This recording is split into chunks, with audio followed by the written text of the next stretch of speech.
Why can't Spider-Man do his damn job? Jake Give is him a now banned break, from Hell's man. Kitchen. He is not allowed to return. Jake is not allowed to return to Hell's Kitchen. I already went there. I'm going there back again tonight. Yeah, I know. Yeah, you're have to leave within the next 3 days. You're allowed to be here. You know who clearly isn't there? Spider-Man. Fuck that guy. Of course, Spider-Man controls New York, bro. Not Hell's Kitchen. They just like that's like being like I'm the hero, like the Suicide Alleys and the Superman place. Jake, New York. Superman doesn't go there. I was like, yeah, that's just when people kill themselves. Apparently. That lady said, Does he go where there? is Daredevil? That lady said, what do you feel about crime in New York? Well, Spider-Man is oh no, Daredevil. Where's Daredevil? Daredevil hasn't been here, so crime has been up. What? Peter, what are you doing? It's like, Peter, what the fuck? No. To be fair, if it takes place when they said it technically it'll be. I think it's still around No Way Home. Mm-hmm. Oh shit! I forgot to tag Alpha Flight in there, and that's my fault. So what? He was just gone for because apparently the first part happens like a month after all that stuff happened, and then a year time skip. We'll get in that the review. Yeah, we'll do that. Yeah. Also, I just want to state, like in this week's issue of Rogue Savage Lands, keep in mind you have a guy in his underwear. You're talking about that book? I forgot. No, we're not talking. Yeah, we're not talking about that book. But I just want to go over a couple of things. hey, everybody's making talking about it in the first place. I'm going to talk about it on the podcast. Hey, everybody was making commotion of the way Storm was looking, but nobody's making commotion of Kazar in his underwear. No one's making commotion of Magneto getting his clothes ripped off and striking suggestive poses. And it's like women have been sexualized forever. And it's likely because of the Atlanteans here, we're gonna get Namor. You know damn well he's gonna come up in his underwear. Namor is known for wearing a Speedo, Cryptid. I don't want to hear jacket shit. Yeah. So just saying, man. You know. I thought you were talking about. Didn't you talk about the first issue? Am I going crazy? Yeah. We just talked about the first issue, but I'm just saying 3 men in their underwear. Why not? What's wrong with 3 men? There's a lot of books where we'll only talk about it if something big happens. Mm-hmm. I see men in their underwear all the time. Okay, I have a brother. I don't. I do. I have family who walk around the house in their underwear. Luckily, that's why I never really liked the Savage Land. Not because of like, I never thought the storytelling was ever really good, and most of the time you use it as an excuse to strip down heroes and then be like, "Don't you feel bad for looking at what it's like? You did that though." Really? I'm looking at a comic panel. I'm looking at a comic panel of Steve Rogers in his mind calling Emma Frost mommy. So anything's possible nowadays. I hate that scene. And then they still had her mirror Iron Man. Never forget that. It could have been worse. Dude, I still remember one issue of the Avengers where they had to go to the Savage Land, right? And I'm not even joking when I say this. Everyone in the Avengers was stripped naked. Know what I'm saying? I'm just saying it's a thing in the Savage Land. It's a thing in the Savage Land. Regardless if you're a man or a woman, it happens in the Savage Land. Prepare to be showing off your body there. You know. Yeah. Don't worry, y'all. All these suits that can survive space and all the attacks from Thanos and stuff, it can't survive dinosaur claws. That's all to tell you. Dinosaur claws are above antimantium and Uru metal and the knife metal and where the fuck Hercules thing is called. Like it's above all that. Okay. Black Panther can show up full suit and be in the Shadowland for 2 minutes and end up butt naked.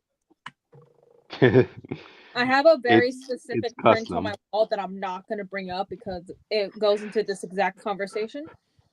Okay. Yes. But it's awesome. It's He-Man inspired. Another guy who's I have a known for lot being of in his He-Man underwear. art, which technically have people in their underwear. Yeah. Listen, I went to the Uncanny Experience. I saw a group of artists that I've been following for a while. I looked through their shit. I saw all the North Star prints and I bought every single one of them. And one of them just so happens to have him in a He-Man inspired outfit. Okay, leave me the fuck alone. This is my adult money. For me, it was me and Jake and Tony watched Fire and Ice, which ironically got a comic book right now. But it's I know. That's set movie in from a the long 80s, time right? doing stuff. That movie from the 80s? Yeah. Okay, I know exactly what you're talking about. They had a comic come out recently, but the artist who originally did like artwork for that does a lot of like He-Man inspired art, like Conan the Barbarian, stuff like that. And that's Frank why I have like a Frazetta, is lot that of the his name? actual printed art on my wall. You doing the art? Huh? Yeah. Frank Frazetta? Yeah. He's the reason why we have Castlevania.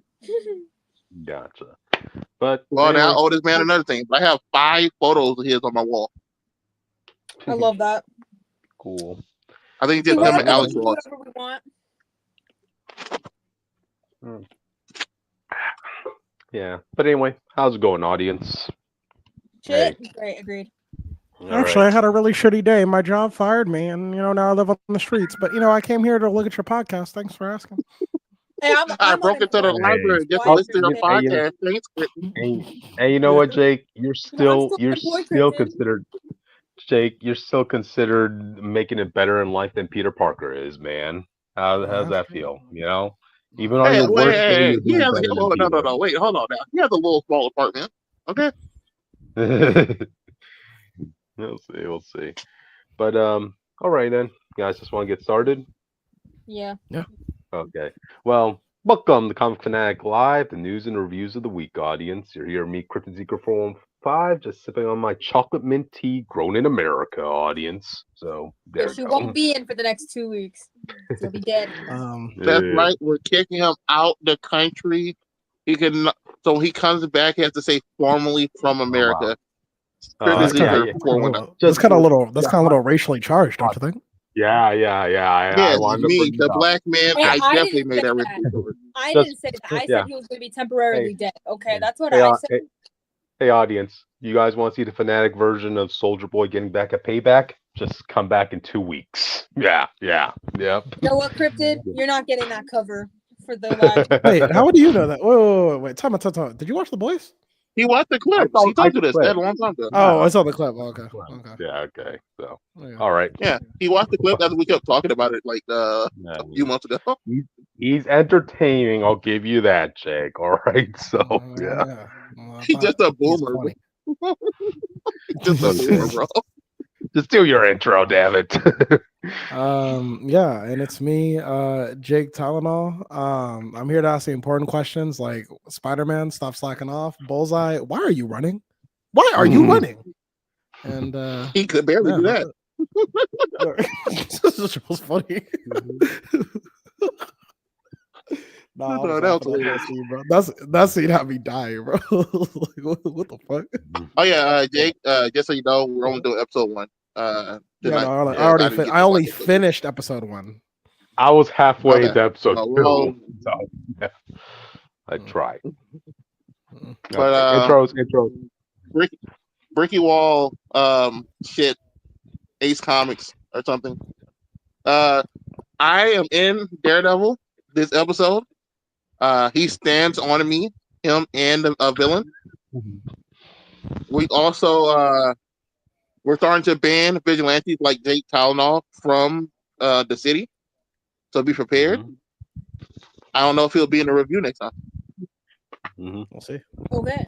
Well, I'm Richter, also known as the Witch of Jotunheim, pronouns they, he, and wish me luck on my job interview tomorrow. And also, my bed is deflating for some reason, and I can't find out why. So, wish me luck. At least it's not a water bed. True. It's made of, it has air in it instead of water. So, yeah. Anyways, as the official vampire simp, I feel like we should finish up the intro. There we form the Fanatics, and we talk about the news and reviews of the week. And on our special Tuesday nights, we do comic reviews. And if it comes in last minute at 9 o'clock for some reason, instead of early in the morning at 3 o'clock, we also talk about recent TV shows, such as Daredevil, who was born again after dying and being born again before. So we'll be talking about that. We'll be doing our usuals like Bionicle and Ultimate X-Men will also be returning for his monthly visit. The Ultimate Spiderman and Fantastic Four will also be done as well. Don't worry, all my Avengers Academy fans, we will be back next week. They were really worried, Witch. They're really scared. You have to comfort them. Hey, blame Anthony, not me. Witch, you know what would comfort them right now? Who? Some socials. Okay. Why do you want socials so badly, Jake? Well, you know, maybe they need to know that we should be found at the pod Twitter on Comic Phanatic 69. How about that? Yeah, He you know what likes else to support my stalking of you.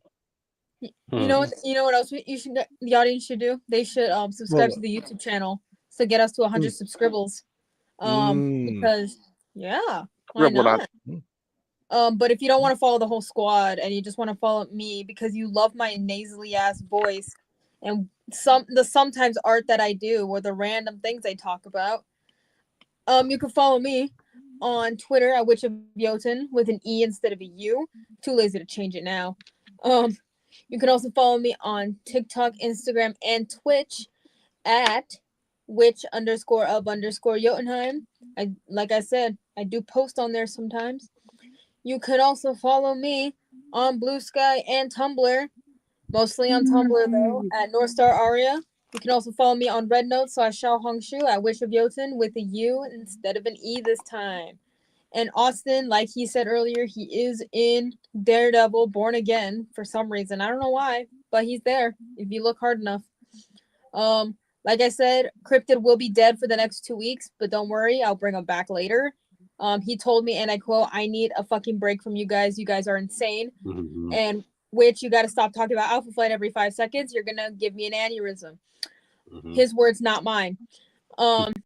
I can show you the tapes like at the end at the post credit scene of Deadpool and Wolverine. I'll do it just like that. Anyways, Jake, where you at? No, we just chilling on Boy and Neely. I tried to leave temporarily, go to New York, and I was like, this place sucks. This is a shit.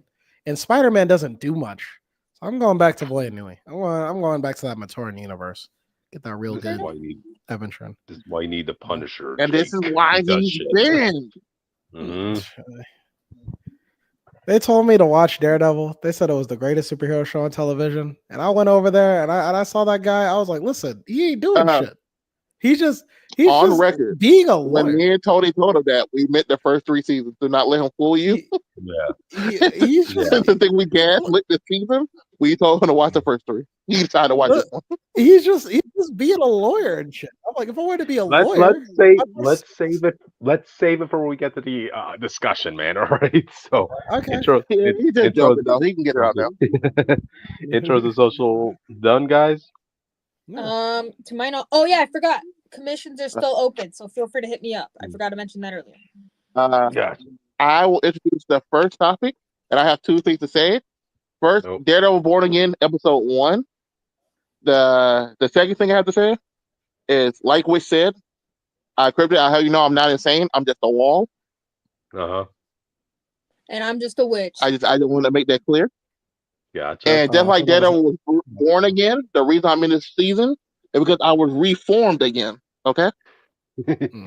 until your arch nemesis Humpty Dumpty comes back for his revenge, man. Yeah, I know. Bro, I beat him and Puss in Boots, and I'll beat him again. Okay. You did him dirty, man. You did him dirty. They reformed me brick by brick. Okay. I built this wall brick by brick. I put the brick. I'm the reason why Austin is alive in the first place. Gotcha. So, but Daredevil, Wish did do that. But Daredevil episode 1, I really liked it. So I want to take Tony's complaint because me and Jake have another friend who we bring up a lot on podcast. Yeah. So let's go by the first 10 minutes because this was a big impactful moment. This was the moment that the actors and everyone said people will not like. And it's the death of Foggy Nelson.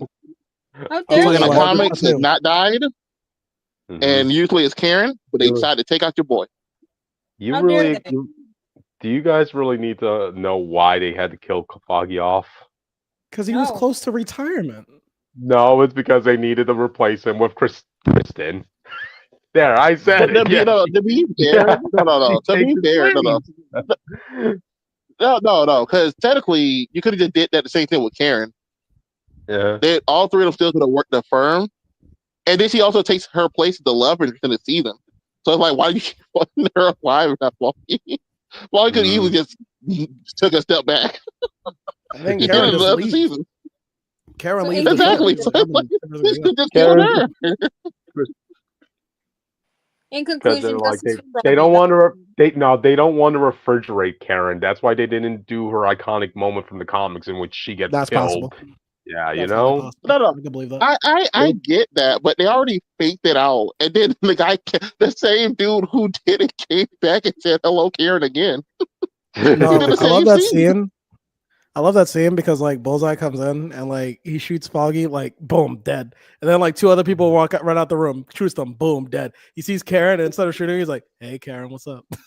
My problem with that was how fast he got there. This man was on like a roof 4 buildings down. And it was like 10 seconds. He is walking from the fog. Come on, hello, Karen. He asked Spider-Man for a ride. Hey, he says, "Spider-Man, give me a quick swing, real quick." He wants to cripple Daredevil's relationship with whoever he has left, right? If he killed Karen off, then in that case, Daredevil would have still had a fond memory of her or whatever, you know.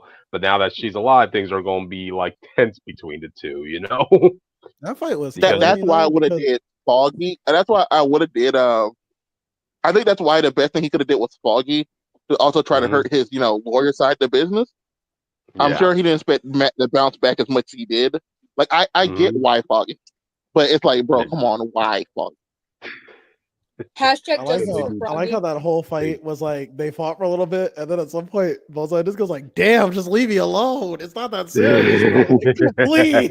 Yeah, the moment he gets me in the face and he starts getting tired, he immediately tries to run and crawl out the room. It's the funniest thing. I actually like that. I actually like that fight sequence a lot because audience, they do kind of keep the aesthetics of like what people liked so much about the first couple seasons of Daredevil, which was the fight choreography, right? But in this situation, it was a fight choreography, but with a better budget. You know, Yeah, we got to see. that's why I wanted to bring up Tony's complaint. Tony was saying he didn't like how much CGI was in the fight, and I was like, realistically, I didn't notice it a lot. But even if you did, you had to. We do remember like this scenes and stuff were kind of last minute. The show was almost fully finished. They had to restart to do a lot of this stuff. So there's some give and take you have to give for this season alone. That's all I'm saying for certain people. The next season you can judge full on, but this one you have to give some leeway. Anytime they did a full-on fantastical movement, like a movement that like a human body should not normally be able to do, it looked kind of weird to me. I was like, yeah. Like when Daredevil first showed, it's not even in that fight. Like when Daredevil, like way back when Daredevil he first swings in, yeah, and you're like, ugh, that was weird. So yeah, I was fine with it because they're trying to find a medium between the Netflix show and how he was in She-Hulk with his movement. Because technically both were canon now. Yeah, but so I feel like it's going to be weird until they can until we get to season 2 where they can reform, and make sure everything's actually right. And also keep in mind, they kind of have to make his moves look somewhat comparable to Spider-Man, which I'm assuming they're eventually going to cross over those two in their superhero gimmicks, you know? Man, so if I was Matt, I'd be like, apparently they won't. Never say never, man. Never say never. Tom Holland said they said he can't do anything with Charlie Cox. Remember when people thought it was impossible for the MCU to get Spider-Man back? But look where we're at. No, I mean, like, I think he's saying, like, I never thought it was impossible. It's in his contract that he can't appear in the TV show stuff. Yeah. But Daredevil has to be in the movie, but he cannot. Yeah, in the movie. You don't think? Yeah. You don't think? I don't know because they will not Sony still feel about the Venom stuff yet. If the movie's gonna be like the Noel stuff, then he's not gonna be in that film. I can promise you that. Nah, that's sure. But what happened to? Oh, that's on my end. My bad. No, but that whole fight was just funny to me. It was just killing me, and no pun intended, because Daredevil does try to kill Bullseye. I like how Bullseye woke up though to keep Matt Street. That man had like 9 knives in his chest. He had like 9 knives in that before they got to the roof. No. Then he fell off a building, and then he said, "Nah, it's okay. Daredevil didn't kill anybody. It's all right." It's like, to be fair, this is the Bullseye with the edge-dimensional spine that was teased in Captain America as a medical thing. So maybe he is kind of boosted. In the comics, he's boosted because of that. So maybe the same thing here. He just, didn't have time to really explore it. In the finale of the last Daredevil season, right, season 3, the end credit scene was of Bullseye getting a surgical procedure done on his spine. So he had this thing for a long while now. But I like that scene where Daredevil threw him off. To be fair, they can easily just say that scene happened after Captain America. It's a post-credit scene, though they don't tell you when it takes place. Gotcha. Well, you could say that. But going to that scene where he pushed him off, I was like, oh shit, because you followed Daredevil. He looked like he died. Yeah, and that's like the first time it seemed like Daredevil actually killed somebody, because he's a Catholic, right? He doesn't believe in killing and the taking of life. I mean, that was one of the biggest moments of his season, when he had that confrontation with Punisher, about taking a person's life, and so also, that just made that more impactful. Also, the big conflict of season 3, if he should kill Kingpin or not. Mm-hmm. But I would think this is like a spur of the moment because that was a big impact of a death that just happened in front of Daredevil's eyes. Mm-hmm. Hey, somebody just killed your best friend, and 5 minutes later you go and kill that bastard, right? It's not like it's not like that. That was hero, 5 minutes. That was like 5 seconds. That meant her fucking heart stopped going straight off the roof. Yeah. I just want to see the dramatic music being played around Daredevil and showing what a villain he is, and having you mean the dramatic music that played? You mean the dramatic music that played when he dropped him and then he quit because he killed him? He quote unquote killed him. And Karen looked back in terror as he looked back and saw the guy on the ground. Yeah, so that actually did happen. So, we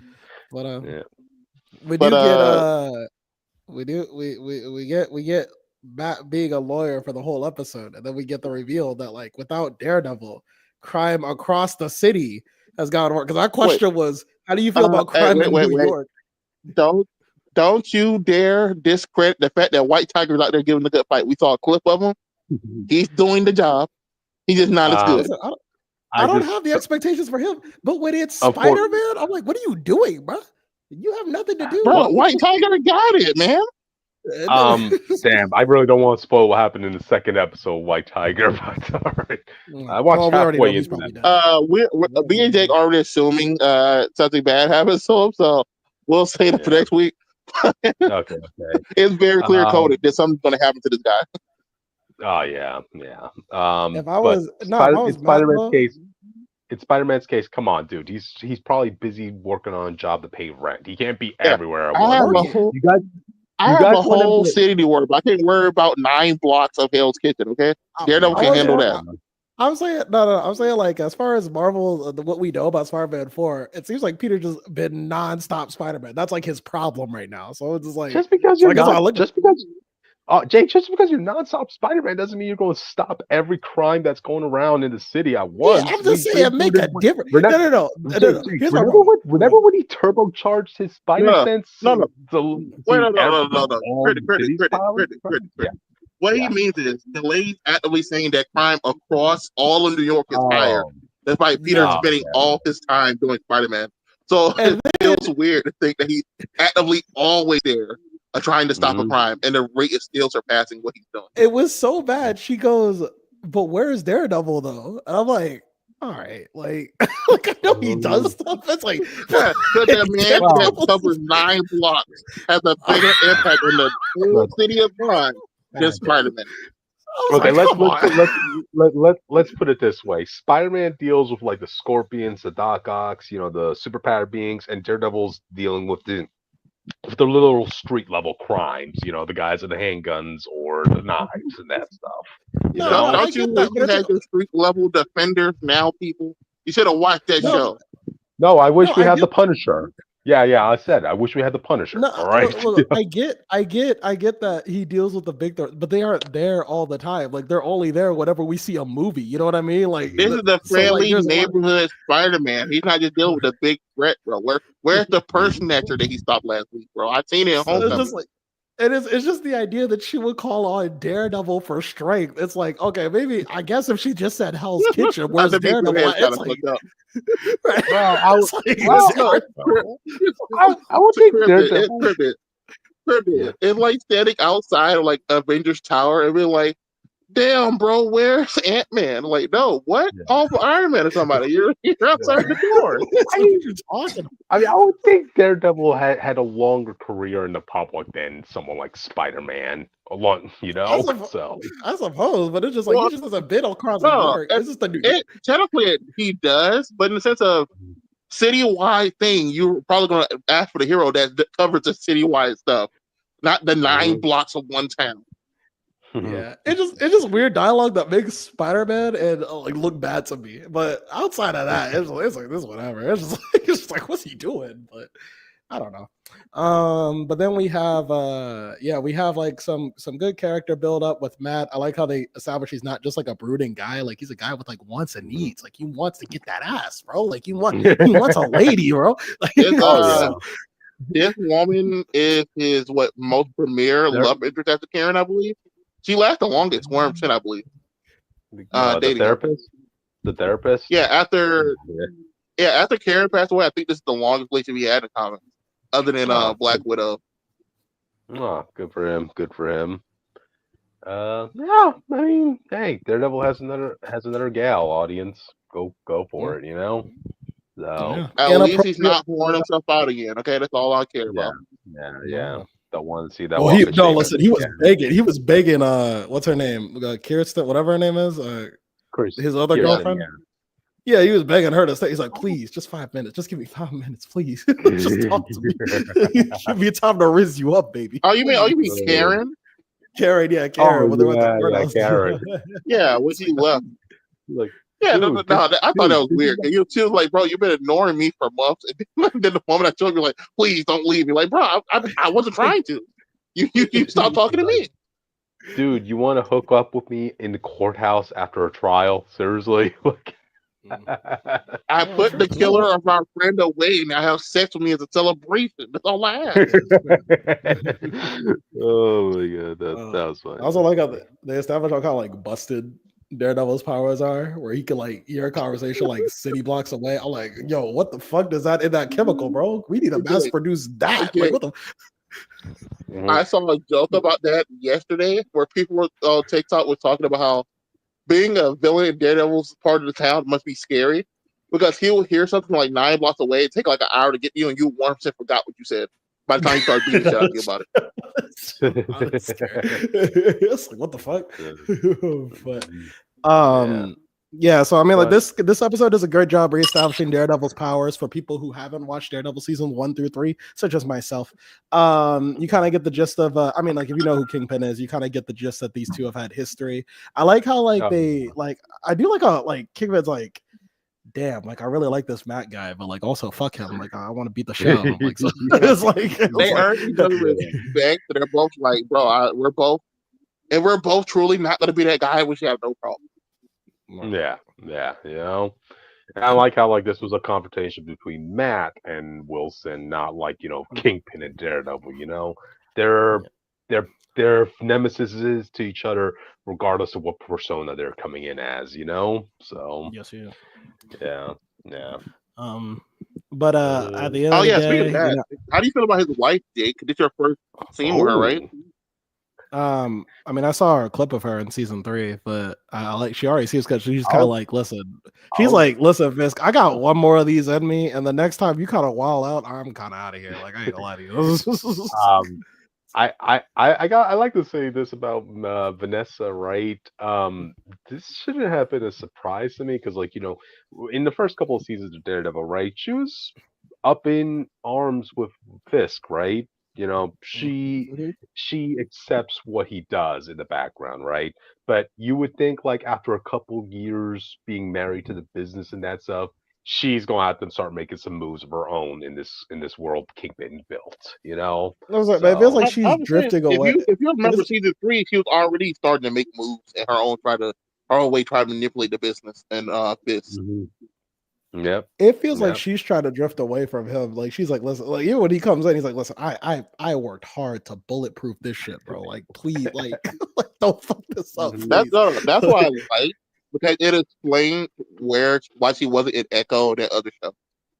Yeah. So when Hawkeye Echo happened, Kingpin was doing his own stuff over there, but when it came to like the core of Hell's Kitchen and the true business, his wife was handling it all. Wow. Yeah.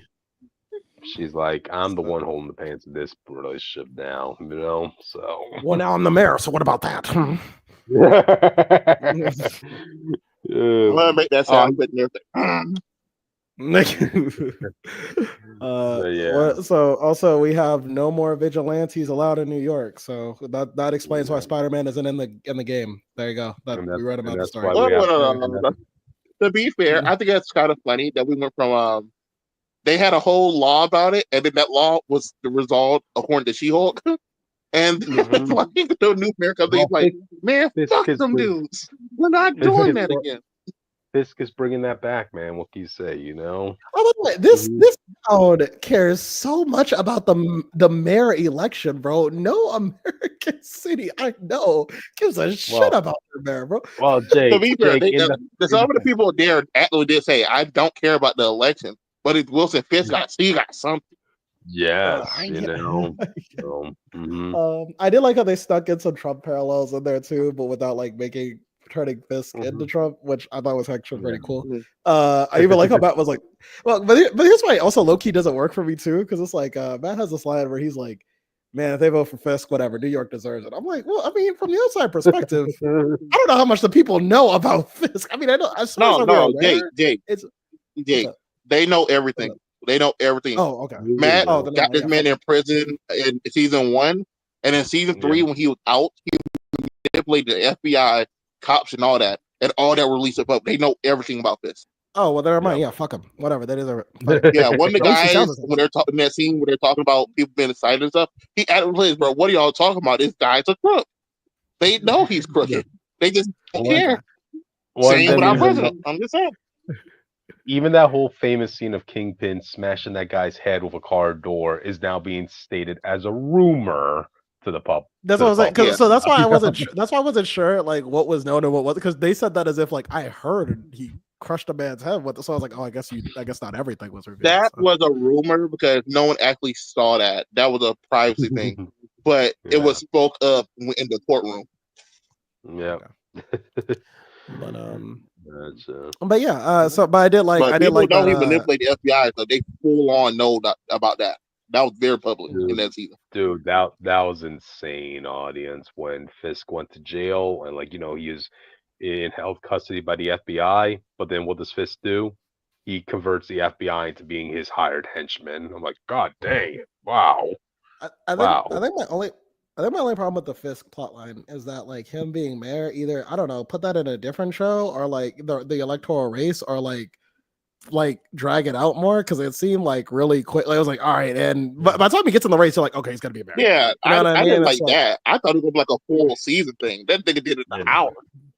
All right, and I'm in the race, and I'm the mayor. Right. I'm Mario. Yeah, I win.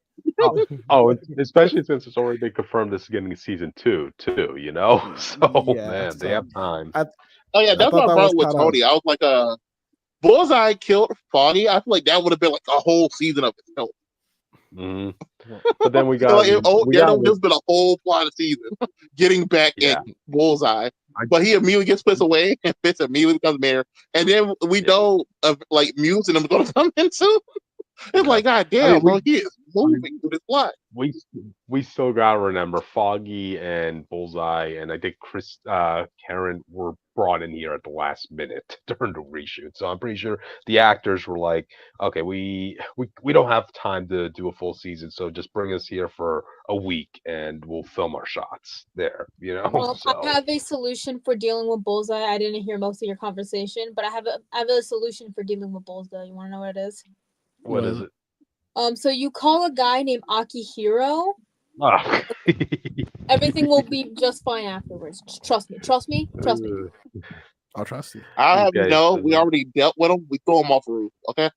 If he's still alive, If he's still gets alive life and in causing a ruckus, then you call it's a guy named he Akihiro, he and is he has bone claws. Which it's okay because he's already been given a life sentence in prison, and we know he's never going to be able to get out of prison. You For know, sure. yeah, right? yeah, no. Right? That's what I didn't like. Why isn't he going to the raft? We had seen in the other Netflix shows they'll send people to the raft. Patsy Walker went to the raft, like another person went to the raft. This man should be in a raft. If you don't consider his throwing ability a superpower, you're a goddamn idiot. This man is crazy. Send this Well, man hang in the on. raft. No, actually, no. I'm gonna even make this easier for you. I want If him Ho- right wait a minute. next to the president. No, I'm gonna make this easier for you. Hawkeye went to the raft. So why can't this guy go? Well, Yeah. well, I mean, Yes. Hawkeye was a proven Avenger who could stand toe to No, toe no. with the bats. You know, They No, have the but Patsy same Walker ability. went to the raft, and she Patsy Walker went to the raft and just go season 3. All right, she didn't do barely enough to go there. Doesn't she have powers? Yeah, though? this man has powers. No, she has augmented powers. That's the difference between augmented powers and then Bullseye's case. He's just But has, Hawkeye he doesn't. has Wait, nothing but to do. Hawkeye. No. What I'm saying is like Hawkeye's power is just that I aim really well, and if we're counting that as a power worthy enough to go to the raft, I think like Bullseye You're should pretty- go. But no, but the difference between Bullseye and Hawkeye is because Hawkeye actually proves he could stand toe to toe with people like Captain America and Iron Man fighting in the front lines against aliens and robots and all this stuff. Who has Bullseye's never Bullseye got- fought? If you put Bullseye in game fight scene, he's catching bodies. He's killing them by the numbers. Give him the right gun. Give him the right gun. You give him the right Bullseye gun. Give him he's the killing right them. weapon, and he might be Thanos himself with his aim. No. Imagine that scene. Imagine that scene Okay, where but you Thanos guys have- like gets the. I just see where Thanos gets the Yeah. gauntlet from Iron Man, and instead of Iron Man getting the gauntlet, like getting the stones, it's just like Bullseye doing a perfect ricochet shot and shooting all the Yeah. stones off the gauntlet, bro. That's how good he is, bro. Well, man, you guys should be testifying this in court. You know, putting new charges on on Bullseye. You know what? in I'm this gonna case. I work would with have. Matt. I think Matt Murdock a shit warrior now. Wow. Sure. He gave Bullseye I want a this guy license, right next. man. I want him next to the president. Oh. But yeah, so do you guys have any final thoughts on this? I thought this was a really great episode, you know. So Yeah, it's a good opening episode.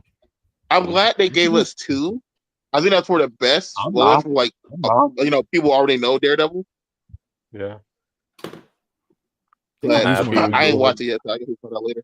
I'm not happy was it so gave much us 2 lore. episodes at once because, like, you know, they had the release at 9:00 at night in our time, Eastern Standard Time. That's an us problem. Yeah, That's not a that was world problem. terrible. Do better. That ain't me, Do bro. better, Disney. Mhm. Yep. But listen, I think the first get episode. why they I'm gonna- didn't put Bullseye in his outfit now, since he didn't, since he's gonna still be around, but he still get outfit later. But I'm telling you, bro, it was still lame to see him show up in that bland assassin outfit. Again, it was a last minute sort of thing. I didn't like the Bro, they could at photos least we saw. like drew the sign on his head. That's all. like I didn't like the set photos we saw of Bullseye when we discussed this, right? But then when we finally got to see that fight scene, I'm like, okay, it just kind of blended. No, So I it's could not forgive it for bad, that. but like you're going after people who already know who you are. It's like just wear like Nah. just take the mask off at least, bro. Yeah. I'll find out. No, Just the mask looks stupid. Gotcha, but don't worry. When we see Bullseye next time, he better have a damn good ass costume. So we'll get that. I really need them to do Bullseye versus Punisher at some point. I will like to see the Punisher get around this guy's aim.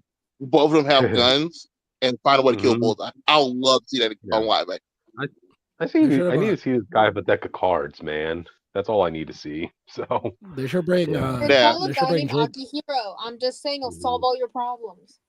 They should bring J.K. Simmons into this plot. So because he would be like, bro, I like, would fuck love to Daredevil. see him hating on more people. No, I want to see him hype up Daredevil while hating Spider-Man. I think that'd be funny as fuck. Yeah, Daredevil guy. See, he's the something crime else. rate is up because Spider-Man's being a menace. If only Daredevil was here. Yes, yes, but anyway, next, we'll continue watching the chronicles of the chosen one of the streets, Daredevil, the only man who could bring down crime by protecting 9 blocks of New York. So, So It's the Alrighty. busiest place in all New York. Okay, 90% of crime happened right here. That's true. Gotcha. But anyway, guys, I think we should move on to the actual comics for tonight. So, all right, Daredevil, go watch it, audience. Born Again. So, all right, let's move on to the next. Wait. I want to say this. I want a random ass animated scene by somebody. I don't care who makes it. But I like the idea that when Ebony Moss showed up in New York, Daredevil hears that shit from his house. Hear me and rejoice. Like, what the fuck? What's happening? Well, that doesn't seem like a me problem. That's probably some play going on outside, I guess. I hear magic in the air. It must be Dr. Strange talking to a guy. Gotcha. But anyway, Austin, go ahead and announce this book. Fantastic Four, I believe it's number 29. Correct, yes.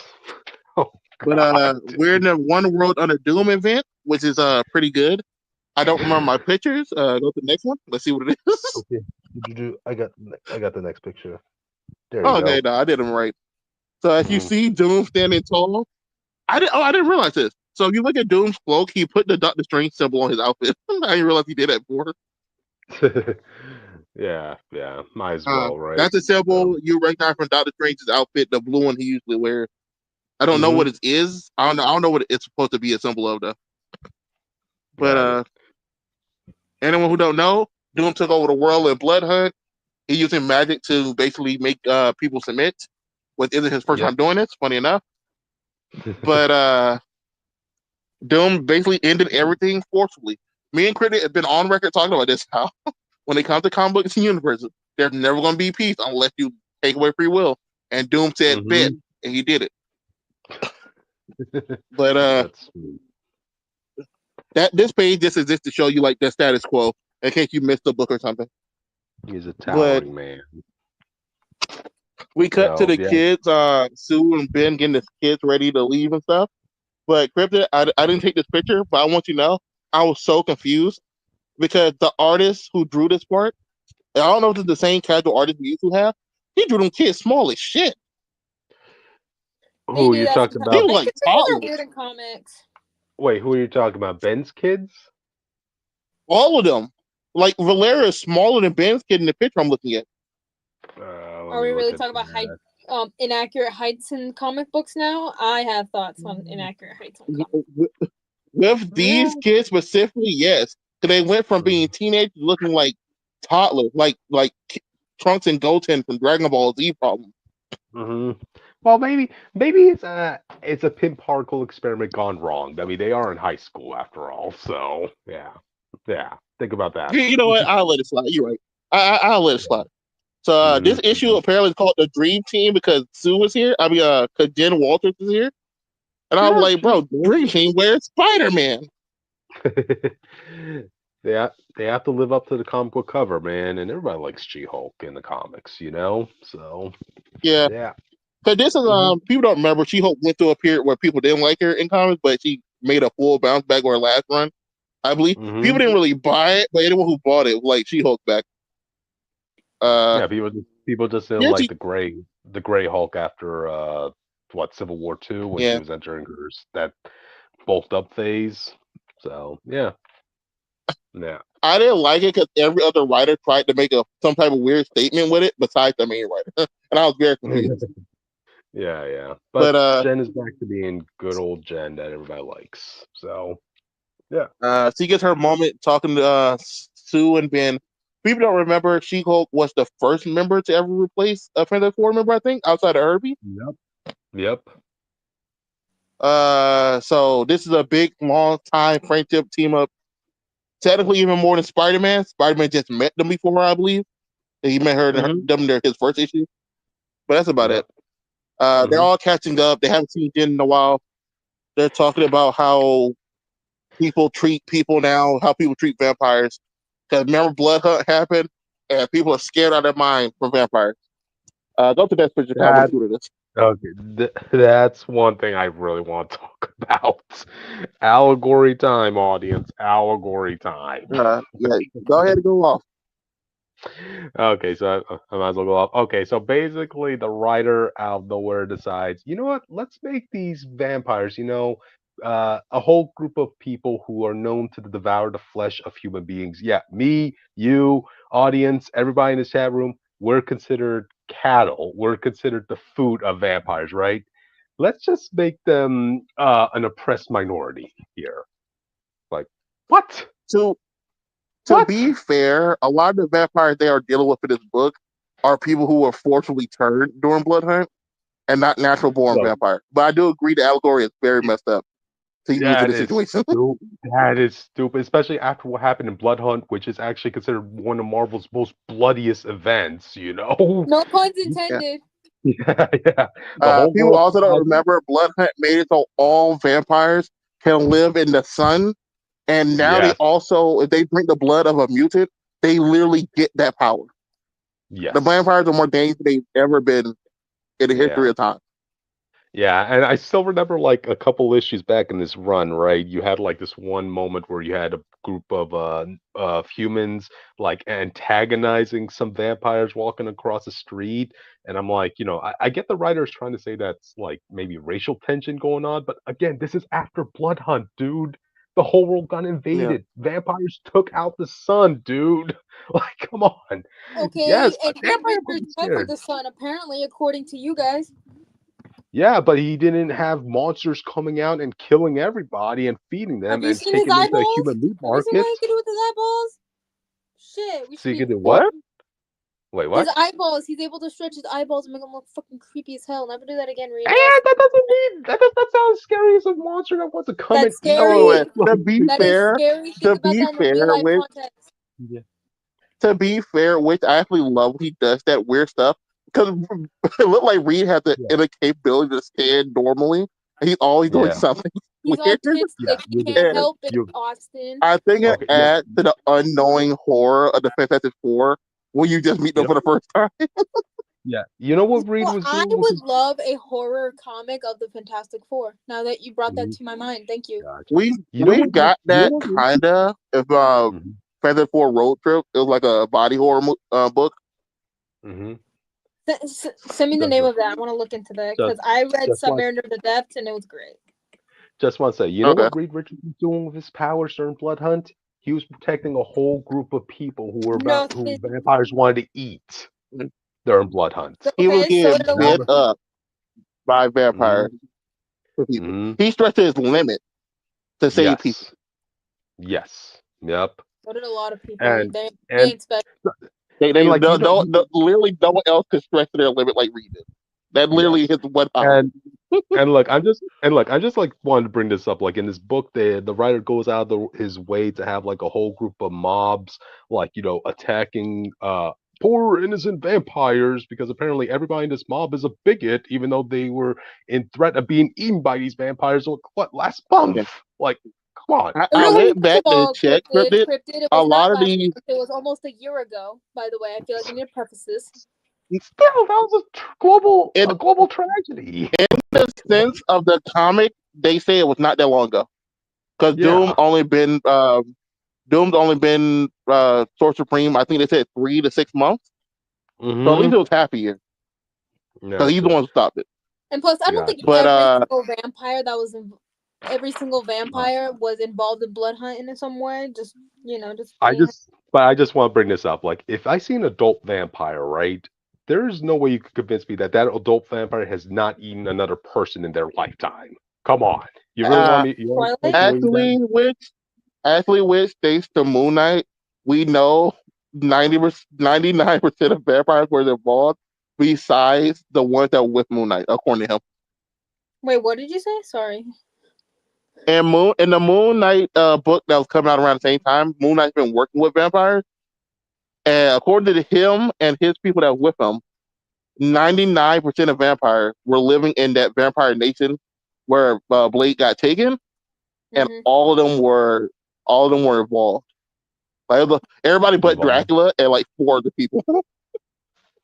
Brielle had some work to do. Okay, I'm just saying you have to clear that up with the whole public because as far as everybody's aware, like nobody knows vampires evolve. From no, even in this book, right? You have this one family, right? A mom, a dad, and their 2 kids. They're going through the tough times because apparently the blood bank doesn't want to give them any more loans on blood anymore. So they're trying to feed their family by eating pigeons or whatever. And you come to find out that if the kids get hungry enough, they're going to start going ravage again. They're going to want to eat some human blood. Yeah, audience. Well, then to be fair, that sounds like the blood bank need to, give us a blood. But I want to point out that if you go back to the issue of Reed saving people, a lot of the people that are mad at vampires are people that were in that event. Wow! Like the artist redrew them back into this moment. I went back and checked the text ago. And the writer wants to depict them as bigots for being for wanting vampires to get out of the city. And people still. I want to put out. I didn't get this picture, but a person came out and stabbed 2 vampires with some stakes, and he looked like he or she looked like a Robin. And I thought it was hilarious. Yeah, could they have a red shirt on with a green key? I think that's a girl. And I'm looking at that page right now. So yeah, these 2 vampire kids had their parents killed right in front of them. But by the end, guess what? They're cured of their urges for blood, and they're free to go to school with other kids their age. Yeah, audience. Yeah. Oh yeah. So the point of this picture here is that Reed has found a solution to vampirism. Y'all can eat this and be fine. Mm-hmm. What? Why didn't he hit up Miles is cured? Because Miles stuff happened before this. He's cured now. Yep.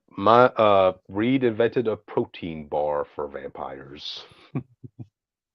And I'm gonna head up with people that might be interested in that. Mm-hmm.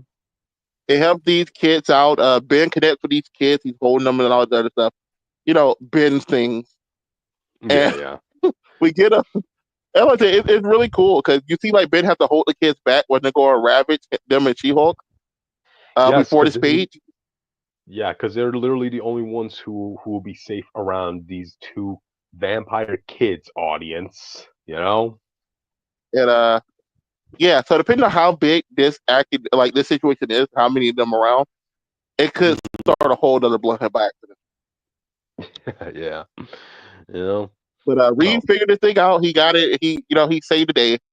And a big part of him doing it is more like, I don't want Doom to get the credit for doing this stuff.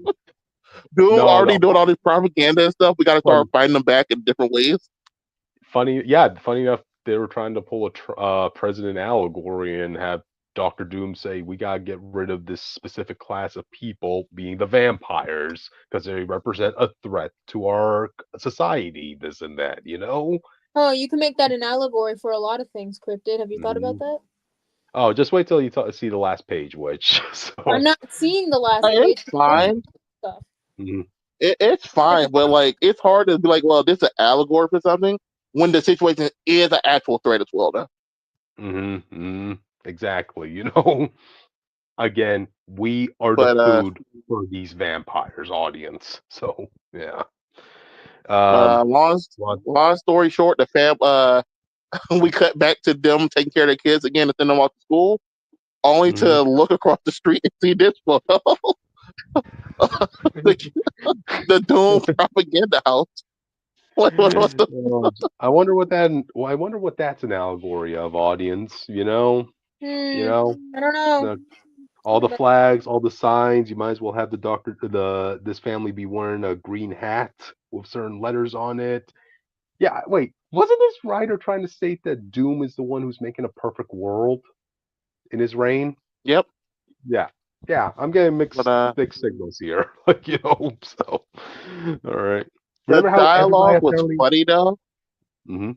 Go ahead. Finish what you're saying. No, you go ahead.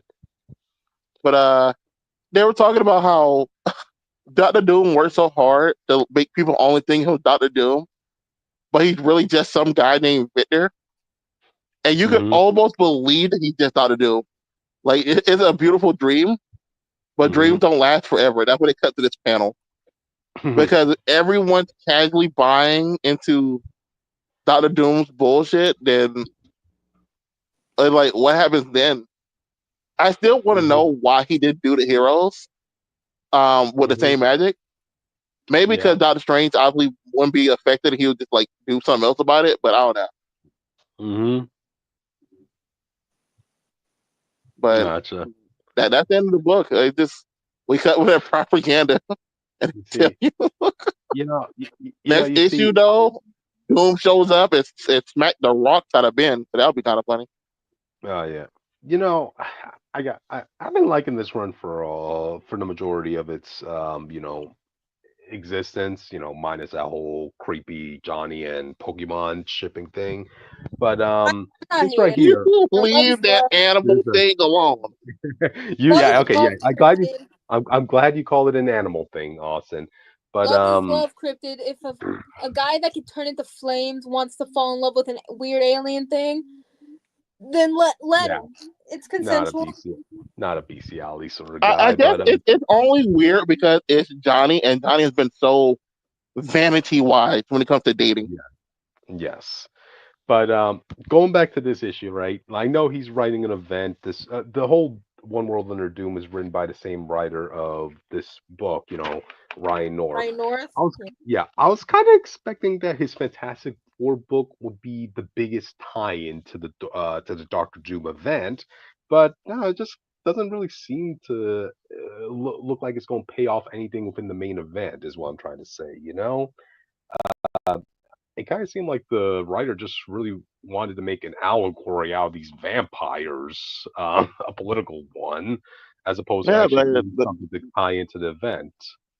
And I find that disrespectful because you have to understand, other writers who are writing other books, they have to take time out of their run to have their books be influenced by your event.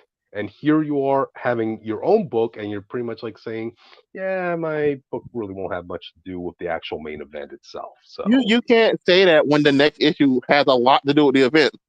They're going to get Doom themselves. Okay, it has. Okay, there you go. That's what I want, Dawson. Is what I'm saying. This issue. No, that's fair. Yeah. But it's weird because we also know this event was sprung on him as well. This wasn't a planned event. Originally, it was going to be the King thing, and then that fell through. So they had to rebound with something. So it does feel like he was scrambling to do something, and that was his issue. Feels like as a result. I'm sure, like all the other writers, like of an X-Men book or whatever other tie-in, whatever other series are going on in Marvel right now, right, by writers who have books that have nothing to do with Fantastic Four. This was sprung on them, so they have to adjust their run. Cryptid, I think you forget that they've been doing this forever. Hmm. They've been doing this literally forever. It's not a good thing to do. I know. I'm not saying it's a good thing, but I'm just saying it's been happening forever. No. My point is, I feel like I feel like he did this only because he had to hurry up and get the vampires out of his part of New York. Yeah. So he can clear everything up. Because every other book don't care about the vampire situation. But in Fantastic Four, the vampires are still around. They've been around. And you see some of them like in the background all the time. So I get it in a sense. I agree. This is probably going to be the worst tie-in issue. So like the event that we know. Yeah. So I think his tie-in success is going to rely on what Doom does in the next issue. Because if Doom just shows up and knocks the rocks off thing and leave, that's kind of ass. Like we need like a full confrontation between the Fantastic Four and Doom in the next issue to bounce back from this. There you go. So, but yeah, there you go, audience. That's our discussion for Fantastic Four number 29. So, all right then. You guys have any final thoughts before we move on? No. Vampires are hot. Some of the vampires who were children, which I will lock you up. What'd you say? Some of the vampires. Nothing. Everyone, move on. Genuinely, I did not hear what you said, but it's my turn. Thank God. Okay. So I ranted about this the other week. If you guys remember. So I'm gonna be actually talking about a book that I don't actually read, besides this one issue. And it's X-Men number 12, alongside Alpha Flight. Because if you know me, you know my obsession with this random bunch of Canadians for some reason. That's how I made a good friend that I send cat memes to. Anyways, let's move on. Okay, you guys ready for this? You guys ready for Alpha Flight? Go ahead. Keep in mind, this is not going to be tying into the actual Radon Grey Malkin thing. It's just kind of its own thing. So, it starts off at Department H. Then, not now, then. Remember that, Cryptid. So we see this one person talking to this lady who's in a Department H uniform. And they're talking about what happened in the last Alpha Flight book that came out 2 years ago. Almost 2 years ago. Holy shit. How do you feel about that, Austin? There you go. Exactly. Anyways, so the blonde lady, I'm calling her a blonde lady because I can. My bad. Because she's blonde. Okay, I'm calling her that right now. So she's like, hey, they were imprisoned, justice was served, but Canada was left without a superhuman response team. Like, they were heroes. Like, they are heroes, but they're also criminals. So they're at the mercy of us, Department H. And so we cut to the prison where they're being held. I like how they're all just like hanging out together because, you know, even though they're prisoners, that doesn't mean they can't hang out with each other. So we get introduced to the Alphans that are here in this book. So we get introduced to Mac, or James McDonald Hudson, Guardian. Okay. We get reintroduced to Eugene Judd, also known as Puck. Narya, also known as Snowbird. She also has a different name, but I'm not going to say it right now because it's not important. We got Marina Smallwood. I'm going to go on this round real quick. So if you've read the recent Alpha Flight book, you would know that Marina was on the spaceship, on the Alpha Flight space station. Okay? Like at the end of the last issue. Tell me why she decided to turn herself in. Tell me. I want you to tell me why you think she would do that. That makes no fucking sense. Yeah, because the writer probably didn't read that story. But they mention it though. They bring it up, so yes, have I at least read it. But it's literally said that she turned herself in so as to be with her teammates. She has been through a great deal of trauma. Alpha Flight is all she has. Yeah, no shit. All of them have been through trauma. Okay, one of them, you know, like, fuck. Snowbird and Guardian have both died. Like, one exploded, kind of. Like, I don't know what to tell you, man. But regardless, we last get introduced to my favorite out of this entire lineup, Dr. Michael Tu Young Min, also known as Shaman. He decided to not actually join Alpha Flight again, which I already know somewhere. North Star is feeling vindicated. No puns intended. He's like, something happened. Oh my god. But like, I want you to tell me this. I think this is funny. How the only 3 members of the main Alpha Flight team that aren't imprisoned in some way, shape, or form are North Star, Aurora, and Sasquatch. But he doesn't go by Sasquatch anymore, so he's just Walter. That's funny as hell, but you would think it would be Walter instead of Marina, but you know what? It does not matter. I need to move on. So can you cut to the first picture? It should be a team show. Sure thing. Yes, thank you. So, this random blonde Department H lady, she is now the new handler and the new leader of Alpha Flight. She goes by Arsenault? I don't know how you fucking pronounce it, but she is not.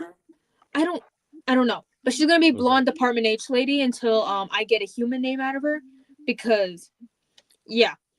And so so she's like, Guardian, like, you're with me, Puck, Marina, Snowbird, you're on the boarding team, disable this thing's heart. Like, I want it put down before it reaches any populated area. And one thing that bothers me low-key is that Marina has wings now, and no one has given me an actual explanation on why she has wings now. I know that she's a Plodex, she's not a fish lady, but she looks like a fish lady. Okay, she is never shown to have wings before, okay? She's mostly fish. But anyways, getting off track. So Guardian, he says one of the, he's actually somewhat, not, I wouldn't say enjoyable, but he's tolerable in this issue, surprisingly. So he's like, don't push me. And she's like, hey, I'm running Alpha Flight, Guardian. I'll push you as much as I need to. And it's like, and she's like, and it's Vindicator in the field. And Marina's like, oh god, man, she's being such a bitch. And Puck's like, okay, don't let her get under your skin, Mac. We all know who should be in that suit. And plus, Heather would want you to do something good, you know, not rotting in prison. And blonde Department H lady, she's like, okay, she's in a coma, so whatever she wants or does not want for you to do, it does not matter, okay? Like, that you have to follow me now. And it's like, don't tell me what to do. You're lucky JP isn't on this team. He would give you a fucking headache. Anyways, you know, Snowbird is also like, okay, there will be reckoning for speaking to a goddess such as Vindicator. It's like, come on, man. Come on. Girly Pop, if anyone's a goddess here, it's gonna be you because you're literally a demi-goddess. If you know, you know. Right. And whatever. So we cut over to the rest of Alpha Flight, and they're fighting Skrull-looking motherfuckers. Some of them are Skrulls, some of them are other people. I don't. No, that's Skrulls. My bad. You know, they're fighting Skrulls. They're shooting out gross green stuff that's not Skrulls. I don't know what this green stuff is. I wish I could tell you. But, you know, Magic does magic stuff, and she opens a portal, and she falls through the portal into a very snowy area. You know, we get an ad for the Marvel Rivals comic, not important. And so, you know, Cyclops and Co are fighting, and so a door opens, right? I don't know the context because I've only read 2 issues of this entire book. 1.5. There we go. And so we see these 2 giant, you know, we see these 2 alien dudes pull up, and he's like, "Hello, we're here. You know, this is my crazy alien technology thing, and now I'm gonna make it your problem." And so we cut back to a ship with you know, Quentin Quire, Quasar, and Temper. I think she used to go by Oro or something like that. I don't remember exactly. It's been a hot minute. So they're on a ship and they're flying away from this giant alien thingy. I can't tell you what it is exactly. But, you know, we cut back to the Alphans fighting because that's what she done. And Marina says this thing where she's like, "Please, I'm from Newfoundland. Like, I've seen worse on a Saturday night." And it's like, I will take your word for it. I've never been to Canada, okay? The closest I've been is Minneapolis, okay? Leave me alone. But it's fine because we have to cut over back to Cyclops, who has to deal with these weird alien people who are really creepy. Like, their vibes are creepy. You know, they're creepo vibes. But it's fine. It's fine. So we have to cut over to the other squad and the Canadians as well. They're also here. So, you know, the flying Alphans are following after the Corsair ship, which is what I'm gonna be calling it for right now, until I could get a good name. And so Mac is like, "Listen, if we work together, it'll be fine. I have, you know, between myself, Vindicator, which I'm not calling her that, but for the sake of this, Mac is calling her that. It's like, I have electromagnetic field, and yeah, you supply the fire, and we're all good to go. Can you switch to the next picture, por favor?" Shooting. Thank you. Now this happens. Big fish alien thing has fire on it. Yay. I wish I could tell you any of these people's names besides the people that I do know. I couldn't tell you. I don't read this book. Anyway, so we cut over to Cyclops. And so this one other alien person comes in and is like, "Captain, like the Earthers, you know, they have some kind of plasma flare that's fucking with our shit." So the Alphans, they beat up all the other aliens pulling up, and they see a heart, right? And so it's Snowbird, Puck, and Marina. They are here. And so Puck is like, "Okay, ladies, I think this falls to you. Like, have fun." And Marina's like, "You're always so squeamish, Puck," which makes like no sense because he's seen it all. You know, he's over 100 years old. You would think that would not be super crazy, but whatever. It's not up to me, I guess. Anyways, they've lost one of the heart chambers. Oh no, it's not fun. So Scott does his little Scott grin. You know the Scott grin, right? You know it? Yeah. Yep. So, Scott is like, "Oh, and you can't count Starblood. It's like you've only handled 3 X-Men." And we see a purple katana-looking sword with cool psionic energy. And guess what? It's her girl Psylocke, and she's at another one of the heart chambers. So we cut over to Ileana, also known as Magic, if you didn't know. And she's like, "God damn it, Quentin, give me the fucking coordinates." And Quentin's like, "Okay, something's happened. Just give me a fucking minute.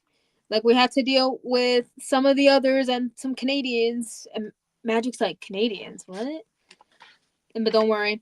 Ileana opens up a couple portals and portals everyone out of the way so that they're all good to go when the big alien ship thing crashes.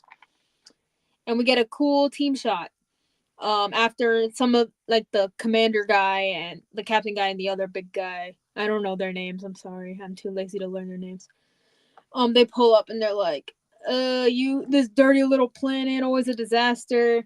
And Puck's like, hey, I'd stay down, but hey, feel free to try this out again, And before I get to the last page, I need to preface this. So the reason why Alpha Flight is back on action again is because Department H wants to quote unquote condition whichever heroes join the team to be on their side again. And if you know anything about Alpha Flight, that ain't fucking happening. You're lucky that none of the mutant members are here, because I already know one of them's gonna cause a ruckus and give blonde Department H lady the biggest headache of all. You thought Heather was getting a headache from these people? No, it's gonna be this chick that's gonna get the headache, because she deserves it.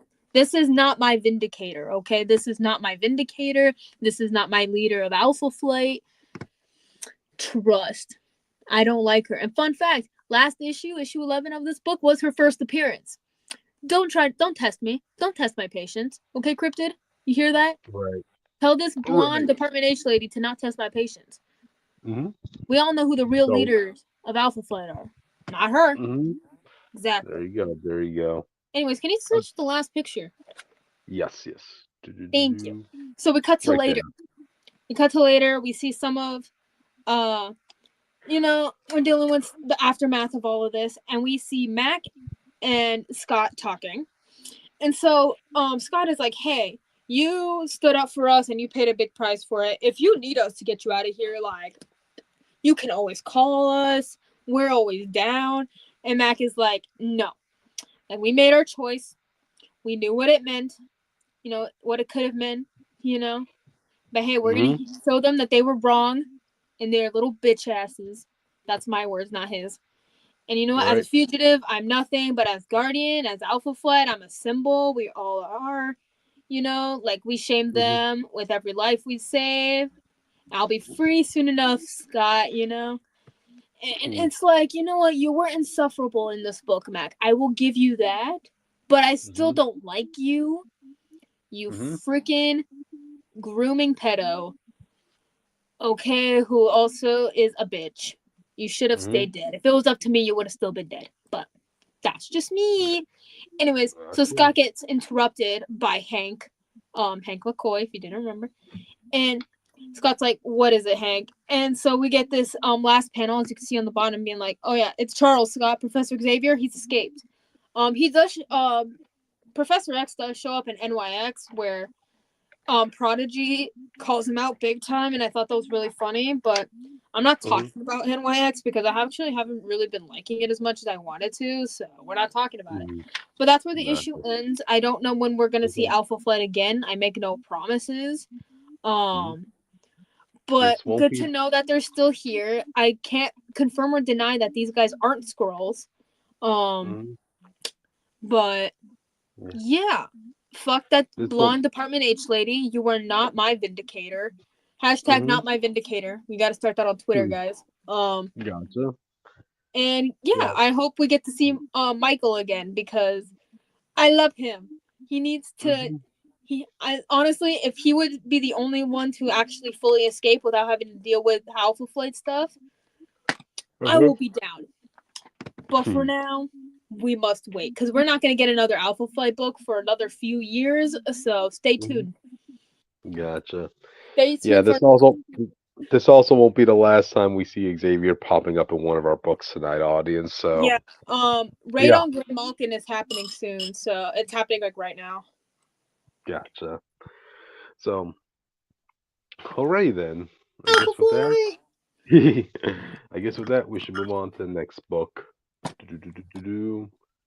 Jake, you still with us, man? Jake Nation. Jake, this is your time to shine, dude. Wait, hang on. Wasn't there one before me? There's Ultimate Spider-Man. We're not doing that? Yeah, but we had Awesome wants that to be last, remember? Oh, No, okay. I I remember didn't that. know that. But I mean, Anyway. Bionicle is a Lego is a part of the Lego company. you see that? You Yes. see that, Jake? Now that you're not prepared, Witch is going to be the one talking about Bionicle now, man. Well, Witch, All right. tell us what happened on these last two Universe. chapters of Bionicle. Witch, tell me what's going on. Tell me the Yo-Yo Paraka song. Sing it. I'll send you the link for it. Why does that No, sound dude, problematic? Why does that sound like the title of a song that's going to be problematic in a few years, You know what? Jake? You know what's funny? No. You know what? Ooh, maybe one of these days I'll sing the full song for you guys because I actually know it. I actually know that whole song. But anyway, so I was semi not prepared because I was reading the book on the side. But hang on. So last time on Bionicle, Island of Doom, the Toa Nuva returned and were given a nasty surprise when they encountered the Paraka. The Toa Nuva proved strong, but the Paraka just as persistent. The Toa struggled against Hakan and Radok specifically, but they managed to force Hakan to retreat.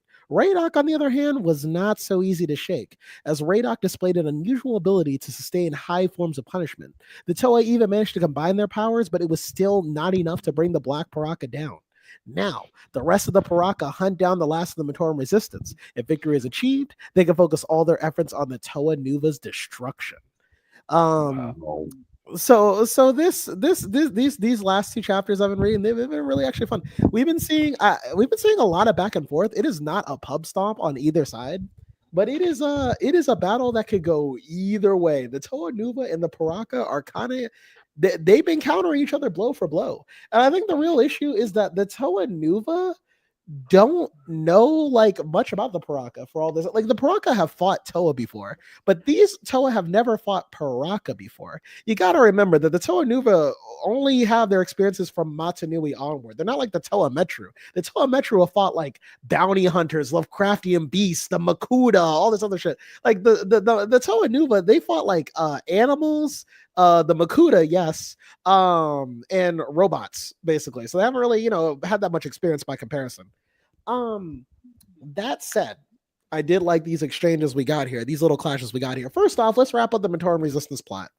So we had Vizok and Thok. Let me pull up my boys here so man, I really wasn't ready. I was trying to get everything together.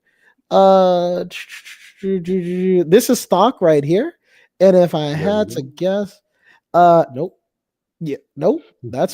I'm missing one. See, look how you got me. Vizok. There we go. Vizok and Thok. There we go. Please. Yeah, Vizok and Thok. So these guys are hunting down the last of the Matoran resistance. If you remember, the Paraka pretty much enslaved every Matoran on the island, but like 6 of them, basically. Okay. And so like the Matoran have the little like they're retreating back to their hideout. And Vizok's like and like they kind of outsmart Thok. So in their hideout, they have a bunch of traps and they're hidden in the caverns and everything. And so they outsmart Thok, and Thok's like, fuck it, I don't want to do this. Vizok goes in further ahead. And Vizok's thinking he's being more cautious than usual. The book points out, like, he's stronger than these Matoran. As soon as he catches one of them, they're dead. But he's gonna think carefully about this because he's like, you know what? Like, I don't even have to fight them for real. We find out that Vizok was actually trained by Nadiki. And for those people who don't remember, by the way, I'm bringing up Vizok. Nadiki is one of the earliest villains that the Toa Metru fought in like book 5. He was a dark hunter that we found out was actually originally a Toa. He used to defend Metru Nui, and he became a villain, essentially.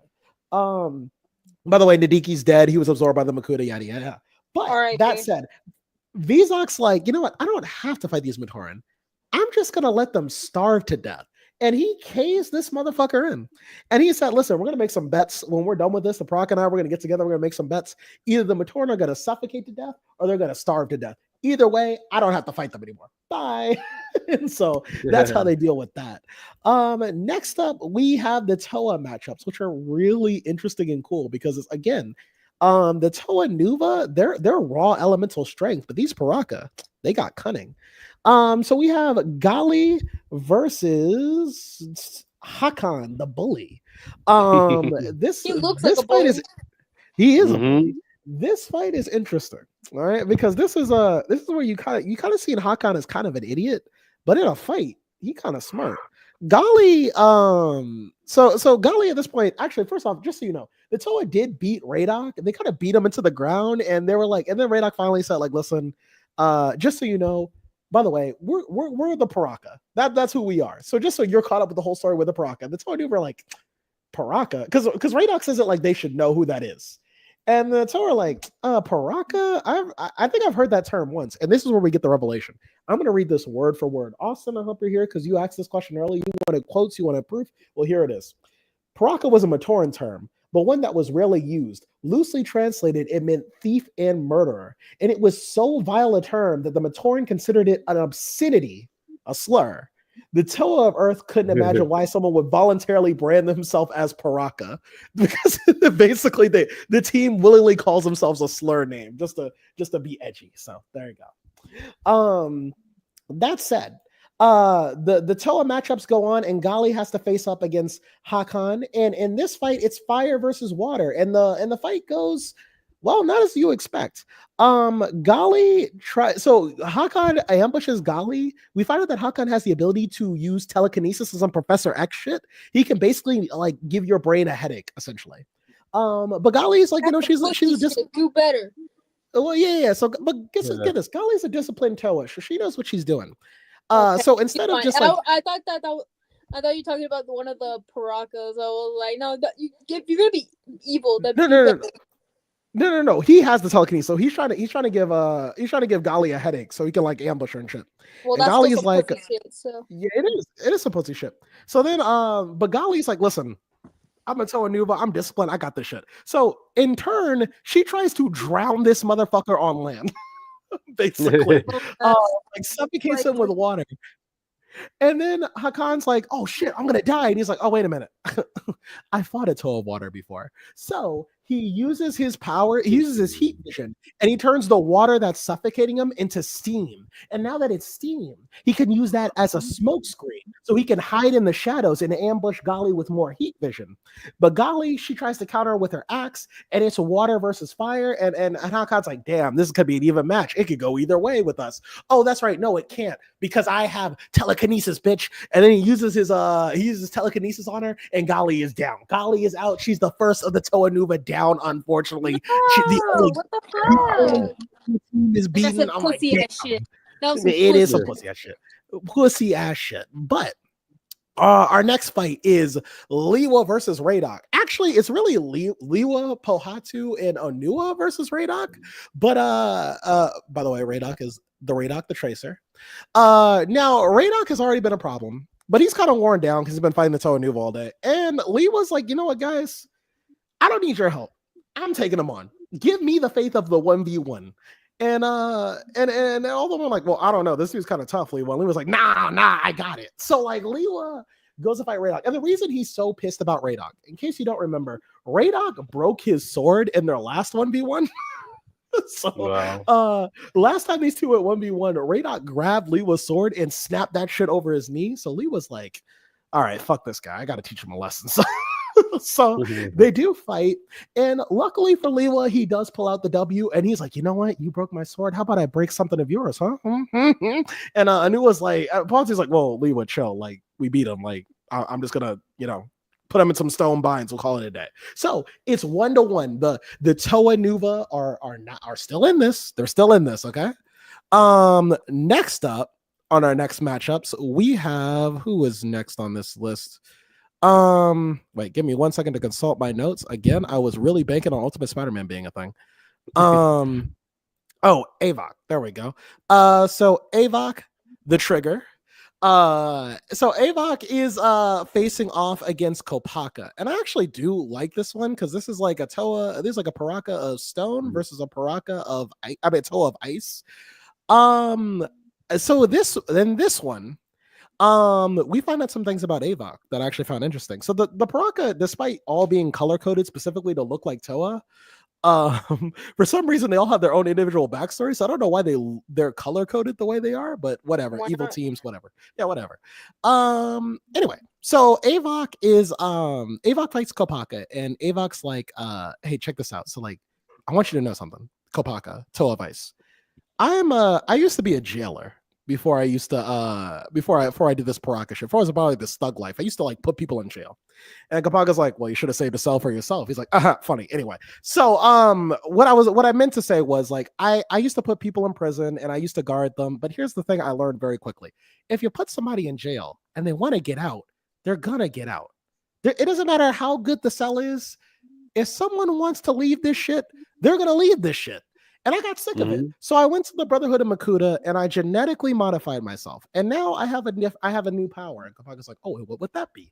And Avok uses his power and he traps Kopaka in a cell of flames. The Toe of Ice in a cell of flames. And they're probably thinking, oh no, what the fuck? But Kopaka has dealt with this before. If you guys remember in Bionicle the Mask of Light, Kopaka and Tahu had a fight, and this was something that Tahu pulled on him once before. And so Kopaka knows how to get out of this. So Kopaka's like, listen, I'm the Toe of Ice, bitch. I can out-freeze my way out of some flames. And so he tries, but the cell gets stronger. And Avok's like, oh, I didn't tell you. When you're up against my cells, the more you use your powers, the stronger the cell gets. You're trapped in here, bitch. I win. Bye. And so it's 2-1. The Paraka are up by 1. Lastly, before pussy shit. Listen. So, like the last we have Tahu versus Zaktan. This is the last one we're gonna have for the chapter. But yeah. Oh, I'm sorry. So Zaktan and Tahu have a fight. I do like how the Paraka have unique powers. So Zaktan actually does get to fight Tahu, leader versus leader. And Tahu's like, hey, listen, like, I'm gonna make this as quick as possible because like I'm Tahu. I'm top dog, bitch. And they're going through their fight, and Tahu tries to melt Zaktan's swords, and he does it successfully. Because remember, Tahu's the Toe of Fire. He has the strongest fire ability of all the Toe, I believe. So when he melts Zaktan's sword, Zaktan's like, "Oh, that's cute, but guess what? I can make more weapons, bitch. My whole body is a weapon." So he does like some nano machines, Iron Man shit, and he makes more swords. Wow. And Tahu's like, "Oh shit, that must suck when you have to sneeze, huh?" And Zaktan's like, that's cute. Anyway, so we're gonna keep fighting now, and so they keep fighting. And Tahu uses the Mask of Shielding to protect himself from Zaktan's attacks. And Zaktan's like, all right, bro. Like, listen, I know you guys say you're the strongest Toa team of all time, but if you're gonna use a Mask of Shielding in the fight, then you kind of a bitch for real. And Tahu looks behind him. He looks behind him. He sees 2 of his teammates are down. He looks at Zaktan. He's like, no, I know you're playing me, but you're right. And so like they just start scrapping. Now I didn't get to finish this fight because I was not aware. I did not hear that Ultimate Spider-Man was not in the circulation, so I didn't get to finish. That said, next time when we come back, so this is an abrupt ending because listen, should have been made more aware. So, but yeah. So my next favorite time, part was the guy who calls himself the trigger. Yes, because if you just because he's so close to saying the slur, like he wants to say the N-word, but he can't. So, but next time when we come back, the Toa Nuva will continue to fight, but it looks like things are not going the way of the Nuva. Will they be able to pull out a W? Who knows? We'll find out next week. So there you go. All right. Okay, yeah, my bad, Jake. I don't script it before after you got in the call, like you didn't respond to my other questions. So I don't know. I assumed you heard when I said that. My bad. Easy. Don't worry. Next week this will be Jake's problem to deal with, the hard part. So. All right. Okay. I guess with that, let's move on to the next book, audience. Which? Okay, it's my turn again. I underestimated how much time I had, just like Jake. But you know what? At least I didn't change mine last minute. Hello, besties. Guess what? It's Ultimate X-Men Volume 2 time. And we're talking about issue 12. Okay. So, this one's pretty good. Okay. You guys ready for this? I don't think you guys are ready for this. Mm-hmm. I don't think you're ready for this. Give me a woo if you're ready for this. Let's go ahead. It's 12 o'clock. If you don't start, I'm going to pop your hand. No, because we are at 2 different planes of existence right now. Anyways, so we start off from where we last left off. Oh my god. Where we see some footage of the fight-ish that happened in the warehouse with Maystorm and co. And so we see this person having a phone call. And we see that Yukio is posting the videos that she took online. Oh my god. And the person on the phone is like, oh my god, like, you're gonna go viral, this is gonna go great. And Yukio's like, I better be, I almost died filming it, like, damn. But anyways, it's fine. She's like, hey, it's fine, you know, conspiracies, whatever, it's all good. But guess what? I have some other things to back this up, because of course, you know, she knows Armor Girl, remember that. But anyways, we cut over to our girl May. You know, you remember her. Yeah, she's walking home, and she hears some voices behind her, you know, being like, hey, you call yourself a protector that can defend the children of the atom, like, your kindness makes you weak, like, you're no match for Hisako, blah blah blah blah blah. And so can you switch to the first picture, please? Not the cover, but the first picture. Yeah. There you go. So May is like, okay, why do you care so much about Hisako? And so the shadowy figure is like, she is my soulmate, like, and what is she to you? Like, what are you to her? Nothing. So why do you care? And so, like, May is like, she's my fucking friend. It's like, you creepy stalker son of a bitch. Like, she is my friend, and uses her powers on him. Because, you know, he's a creepo. Yes. Wait, what am I looking at? What do you think you're looking at? Exactly what you think you're looking at. Is he wearing a mask? Yes, because this was going off of the previous issue. Okay. Yeah. Yeah. I wanted to make sure. This is a bizarre picture to just randomly pull up, okay?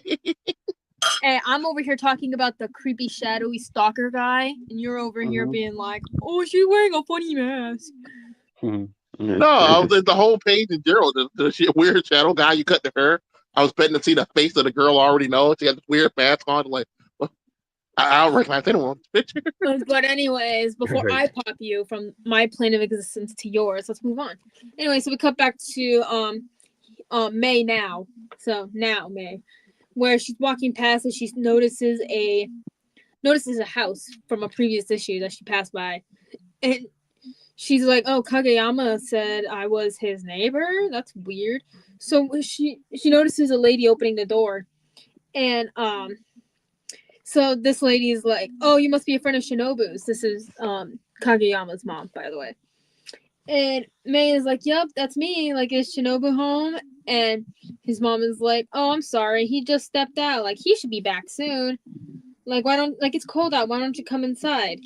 And so basically Meg goes inside the house, and she's walking around, and she notices Kageyama's weird ass stalker room, because he's a weird stalker. And so Kageyama, huh? Nothing. That's what I fucking thought.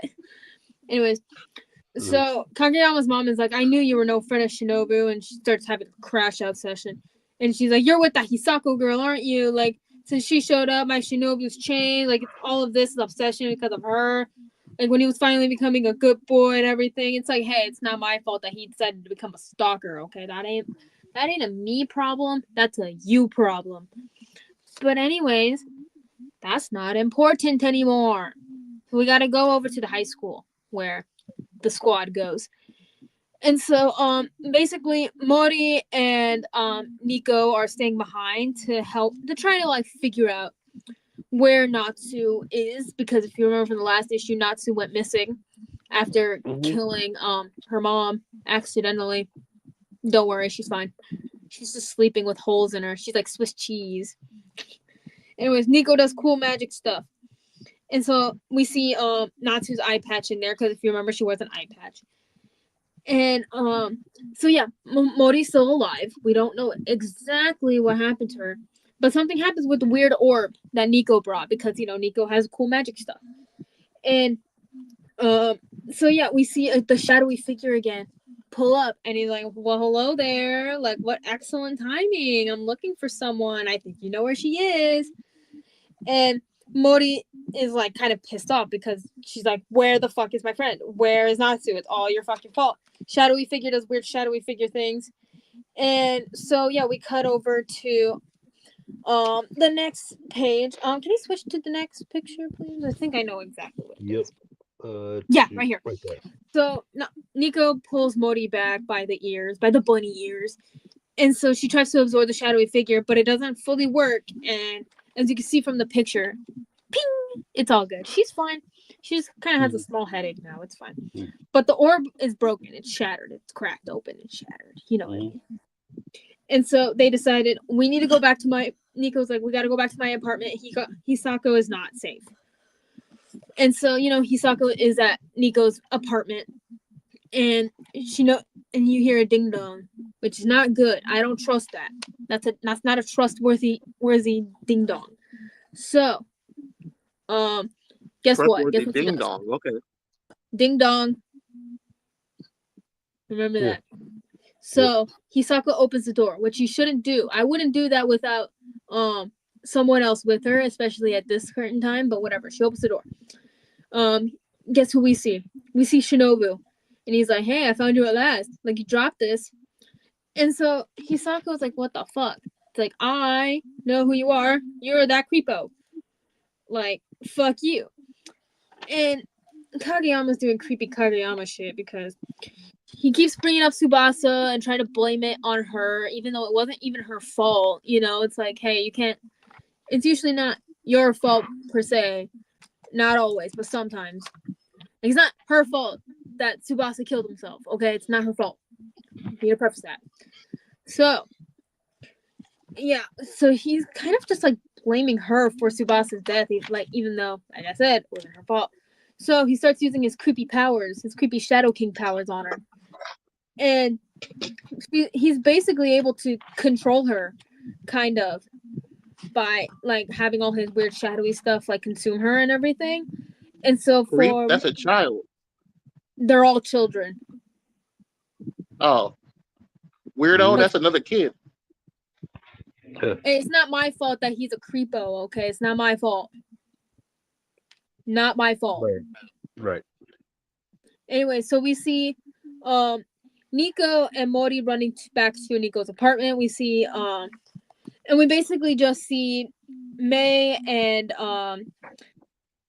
Kanon looking up into the sky, seeing this like weird shadowy figure that kind of looks like an eyeball. And can you switch to the next picture? So her armor powers are corrupted now. It kind of looks like an owl if you really think about it.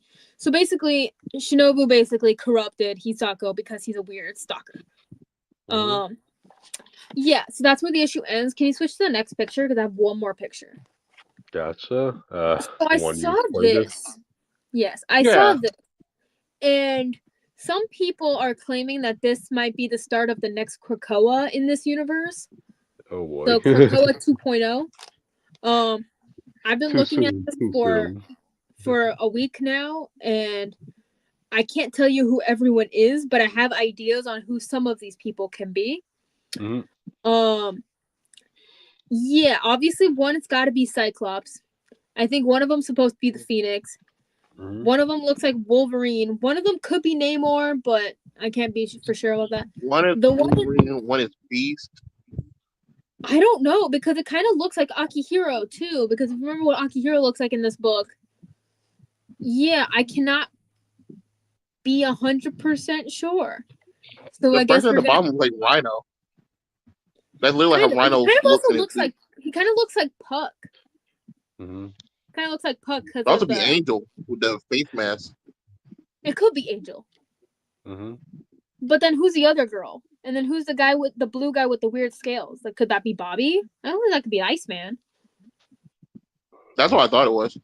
I thought it was like Iceman. The girl with like the brown hair kind of looks like Danny, like Danny Moonstar, Mirage.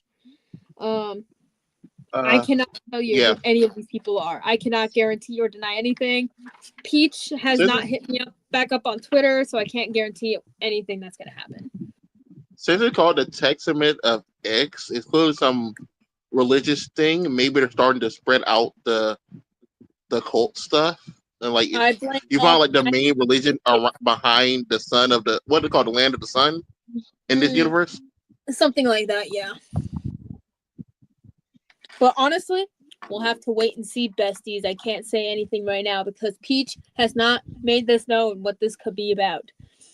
Because if you remember what the past lexicons were, it was basically just like explaining a lot of Japanese stuff, like cultural stuff that us Westerners don't know. So, yeah.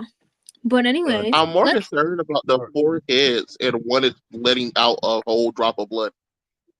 Yeah, I don't know what that is either. Honestly, I wish I could tell you, but I can't tell you because I don't know what this is. That's all I can say. Great issue. Can't wait for next month. Hopefully we get all that figured out soon. I have to wait till this month actually, so stay tuned for more Ultimate X-Men coming up. Peach, great job. Keep up the great work. Okay. So, Peach, all right, you've been a peach. Congratulations. Peach, you better peach. Gotcha. Now let's move on to the final X book of the night, audience. A lot of X books. Sentinels number 5, audience. You know, you said that you were gonna eat your words. Do you want to elaborate on that? Like the book that's This is a great cover. Yeah, it is. This is, audience, in case you need an up to date of what this book is about, it's about Sentinels actually being used as tools of peace by going after only the bad mutants. Because let's not pretend that there are no bad mutants out in the streets, all right? Let's throw that out of the window. As long as they don't my baby boy Wild Child, I'm okay. Gotcha. But anyway, this is the finale of this, and unfortunately, things kind of had like a bleak ending. Not as in like oh my god, this was a bad book.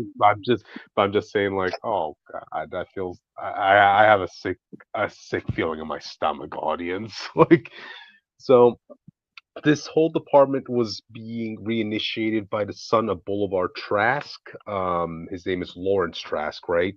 He himself is actually a fellow mutant, and I will go as far to say as it is that he is a model mutant because he chooses to wear a collar, Because let that be a role model for all you mutants up there, Dude, not every mutant's gonna fucking be that. We need Rogue and just gotta dap up with her collars on. Yes, show that it's okay to wear this sort of thing. Which, all right.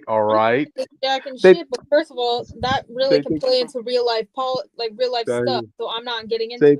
Same thing with you, Jake. Come on. Jake's the mutant. You bother him, man. I just don't. I just think it's kind of inhumane. Yeah, Jake, we're making yours right now. You're not gonna be running around fast ever again. Yeah. So anyway, unfortunately, there ended up being a co-op within his organization by what's her name, Dr. Corina Ellis. A coup, yeah, sorry. By Dr. Corina Ellis. Said a co-op, like a team up. Okay. Sorry, word scrambled. But she's all about like wanting the Sentinels to go back to what they were normally doing and just hunting down all the mutants. But Mr. Trask here's just like, we need these mutants, we need these Sentinels to go only for the bad mutants, and we're just going to give the Sentinel tech to humans. Unfortunately, apparently, this doctor had a mutant by name of Scurvy under her control. And yeah, he screws over Scurvy. Or it didn't happen. Who the fuck is that? Okay, I had to do a quick Wikipedia search of him, but think of basically Charles Xavier if he had crutches instead. He's another telepath. I'm just gonna say this, my piece on this. I think it would have been funnier if it was Cassandra Nova rather than this guy. Yeah, she could have, but apparently this guy had some major hots for Dr. Corleen Ellis, who's the head of the Sentinel program. So yeah, he'll do. Oh, apparently this guy's like brand new. They got sort of Blood Hunt X-Men for the first time, 2024. Gotcha. But anyway, so he basically does a mind whammy on Trask, even has him take his collar off, which is going to be a big no-no because, apparently to the board of directors, like Trask was under control of his powers, but now that they see that he took his collar off, And on top of like all the agents from this Sentinel program being off the board, yeah, things are not going to look good for Trask in this. But let's go back to what's going on with the other members of Sentinels. Because remember, audience, they just found out that they had the body of Justin here. Justin was basically, think of Iron Giant, Bova Sentinel, right? He died a long time ago, along with a bunch of other Avengers Academy members, this and that. And his corpse Loser. was his corpse his corpse was actually being used in this program that could perfectly synchronize Sentinel technology with humans. Because even though his Reuse and repurpose for a higher purpose. That's how we do it. Recycle. Good on them. no, apparently. no, it's the Sentinel wanting to protect Justin at all costs. Because even though the Sentinel died, it uses nanotechnology to creep inside Justin's corpse to keep him alive. But like the Sentinel program has been using his body to make people synchronize with Sentinel tech, and you come to find out that it was Justin like trying to subliminally message these people to come and save him and kind of break them free from this control. Because right now Sentinels are going to go back to doing what they normally do now: hunt mutants in general, not just bad mutants. Bro, we're already having infighting, man. I don't need this anymore. Yeah. Unfortunately, the main leader of the Sentinel program, Lockstep, he's basically like the Duke of this. I want to bring up that this is exactly why, like, this is like the straw man in comics that I hate so much, where it's like, in real life, this probably wouldn't be a thing. You would probably need something like this, but because it's a comic book, you have to, for some reason, it just doesn't work out. Like, because we have to protect the status quo. So it's like, I say this all the time. Like, honestly, if geniuses exist for the Marvel universe in real life, it would not look like today. We would not look like we do today. But because in the comic universe, people are always like, oh yeah, we're gonna use this technology for evil and destroy the world. Now we can't have that shit anymore. All right. Gotcha. So you, in real life, you would have been in support of a Sentinel program, Jake. No, I run this way. This way. Yeah, this way. Yeah, I mean this way. Yeah, there's gonna be mutants. We have a specific task force meant to take down mutants that go way too far. Then sure, but I'm not saying we need to build 100 feet robots to send them out in the wild. I'm not saying without impunity. I mean, like, we would have like safety precautions to make sure like they're not being wrongfully prosecuted. I'm just saying like you would need this, and now you can't have it because the status quo must be. Gotcha. If it was like 2005, I would trust Nick Fury to be over this program. Oh yeah, definitely. So, but it's not 2005. It's 20 years later. Gotcha. Yeah, now 20 years later, I don't trust people to have Sentinels at all anymore. Gotcha. But anyway, unfortunately, Lockstep, who's kind of like the Duke of this team, he gets a Hulkbuster Sentinel kind of upgrade on him. And unfortunately, during this process, it kind of implies that he gets lobotomized at this. Oh my God. Yeah, I know. So he's God, Jake. He's out to prevent Justin from being released. And, Justin has one of the other Sentinel agents. Her name is Sawtooth. She's trying to free Justin too, right? Unfortunately, Duke comes in and, he's going to fight her and do everything he can to prevent Justin from being released. While this is going down, you see the other Sentinel agent. Her name is Drumfire. She's on the verge of escaping, but then she gets in communications with Charles Xavier, right? Yeah, Charles Xavier has actually been trying this whole entire time to try to reach out to these Sentinel operatives, because they're actually good people, audience. That's one thing I kind of like that the writer did. He made sure that these operatives have no hatred in themselves for actual mutants. This is just a job. They're just seeing their targets as dangers to, the streets and this stuff. They don't have any personal grudge or prejudice against mutants. I just thought about this.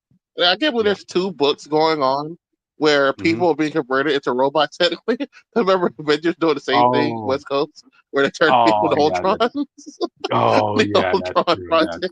What would you rather be, an Ultron or a Sentinel? Pick your poison. Well, one is doing good for the I think the humanity. Ultron So will last longer.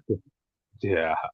So anyway, Charles Xavier goes on to break down that like the only reason he's able to even communicate with Lockstep, because keep in mind, Scurvy is the one using his mental powers to block Xavier from reaching any of the operatives. But the only reason he's able to communicate with Lockstep is because she has like trauma from Onslaught. And yeah, that'll do to you. yeah, but it's in Bro, this wait. You helped mentally scar me, and now you want to talk to me while also being probably the world's most wanted criminal at the moment? He's here to save her. He's here to save her, Austin. That's the thing. Put You know? quotations around that, please. Okay, so he goes on to say like Crow is all about second chances, this and that, and right now both that boy Justin and your other comrade Sawtooth, they need your help. And she's like, what am I going to do? I'm just alone now. Xavier said, well, I never told you were going to come here alone. You were going to go through this alone. So he gives her a little something, right? To So you, my sentinel. yeah. So okay, just save that intro for later, Austin. So we cut back to wait, what's his name again? Lockstep, right? He's attacking Justin and the other Sentinel gal. Things are not looking good, and it looks like he's about to kill them, only for Xavier's big surprise to pop up. That's right, the OG Sentinel is back. The what? The 100-foot tall giant robot comes in and Oh, punches Lockstep in the ground. Like, dang, that was pretty good. But he was damaged just enough for Justin to get back up and kind of try what he could to kind of free Lockstep. Unfortunately, yeah, his mind is too long gone at this point. It's a sad ending. Yeah. Oh, Justin also gets a new superhero moniker. He's called the Junkyard Boy, right? So. Wait, so bro, that's not an upgrade. It's a junkyard, man. Well, come on. What else? What other name can you give him? I mean, I thought you told me imagine like Iron dead. Man coming back and being like, "Yes, I am bronze guy now." Well, I thought this kid was dead. What are you talking about? He was dead. No, the nanotechnology. He got captured, and the Sentinel was keeping him alive, basically. Yeah, nanotechnology of that Sentinel was keeping Justin alive, because the primary directive for that Sentinel was to never abandon Justin, to always make sure he's safe, and that overrode even the Sentinel's mutant targeting objectives. So yeah. Thank you for clarifying. Gotcha. So anyways, Justin is free. He gets his limbs back. He finally gets his superhero moniker, right? Because he never had a superhero name. So yeah, it's Junkyard Boy. So what of it? All right. Come on. I miss his old name. The Sentinel guy. Oh, after this, you don't want to be called Sentinel anytime soon. So anyway, Junkyard Boy, he ends up putting whatever remained of his nanotechnology in his body into the Sentinel body that was kind of destroyed by Lockstep, right? And he kind of gives it an upgrade. So that was cool. He ends up leaving with the other two Sentinel gals, so all three of them make an escape. Now comes the bleak ending. Yeah. Before you say that, I want you to know, for now on, if you have a book, I need you to let me know beforehand so I can get pictures. Because some of the stuff you need to show us. Yeah, I do have one additional picture to bring up for this, but all right. Okay. So we cut back to the end, right? Like the aftermath of everything that's going on. So Trask is Lawrence Trask. He's out of this project, and Corleen Ellis is now head of this project. So she's basically going to be bringing the 100-foot Sentinels back. They're going to be targeting every mutant now. No more of this. Only we're going after the bad mutants thing. And as for Trask himself, oh God. Oh my God. Oh my God, she puts him in prison. No, that's a dungeon. Wait, what? Yeah. That's a Look, fucking dungeon. she does. She Say it puts him again. in a. Go ahead, Witch. That's a fucking dungeon. No, that That's was not. me. Oh, okay. All right. So yeah, Trask is Wait, now wait, an wait. inmate. I want you to repeat what you said. That's what I was asking. Oh, okay. So yeah, Trask is now in prison. He's chained. He's collared. Now I do not support the chain, audience. All right, I'll support the power and collar, but not the chain. Why does All it be a right, color? Why can't you? I And to keep be saying just fair, make it a it doesn't watch. have to be a caller. They just need to have the ability to turn their power on and off by choice, Yeah, this is like, and like we damn, can know like when they go out their way how to use it. how often are you going to showcase your wrist, Jake? All right, come on. a collar is a statement. A watch is like an Yeah. accessory. No, Come on. yeah, yeah. A watch and an accessory. This is kind of crazy. Mm, So yeah, and Where's his he bathroom? goes. There's no way he can reach the toilet with that small chain.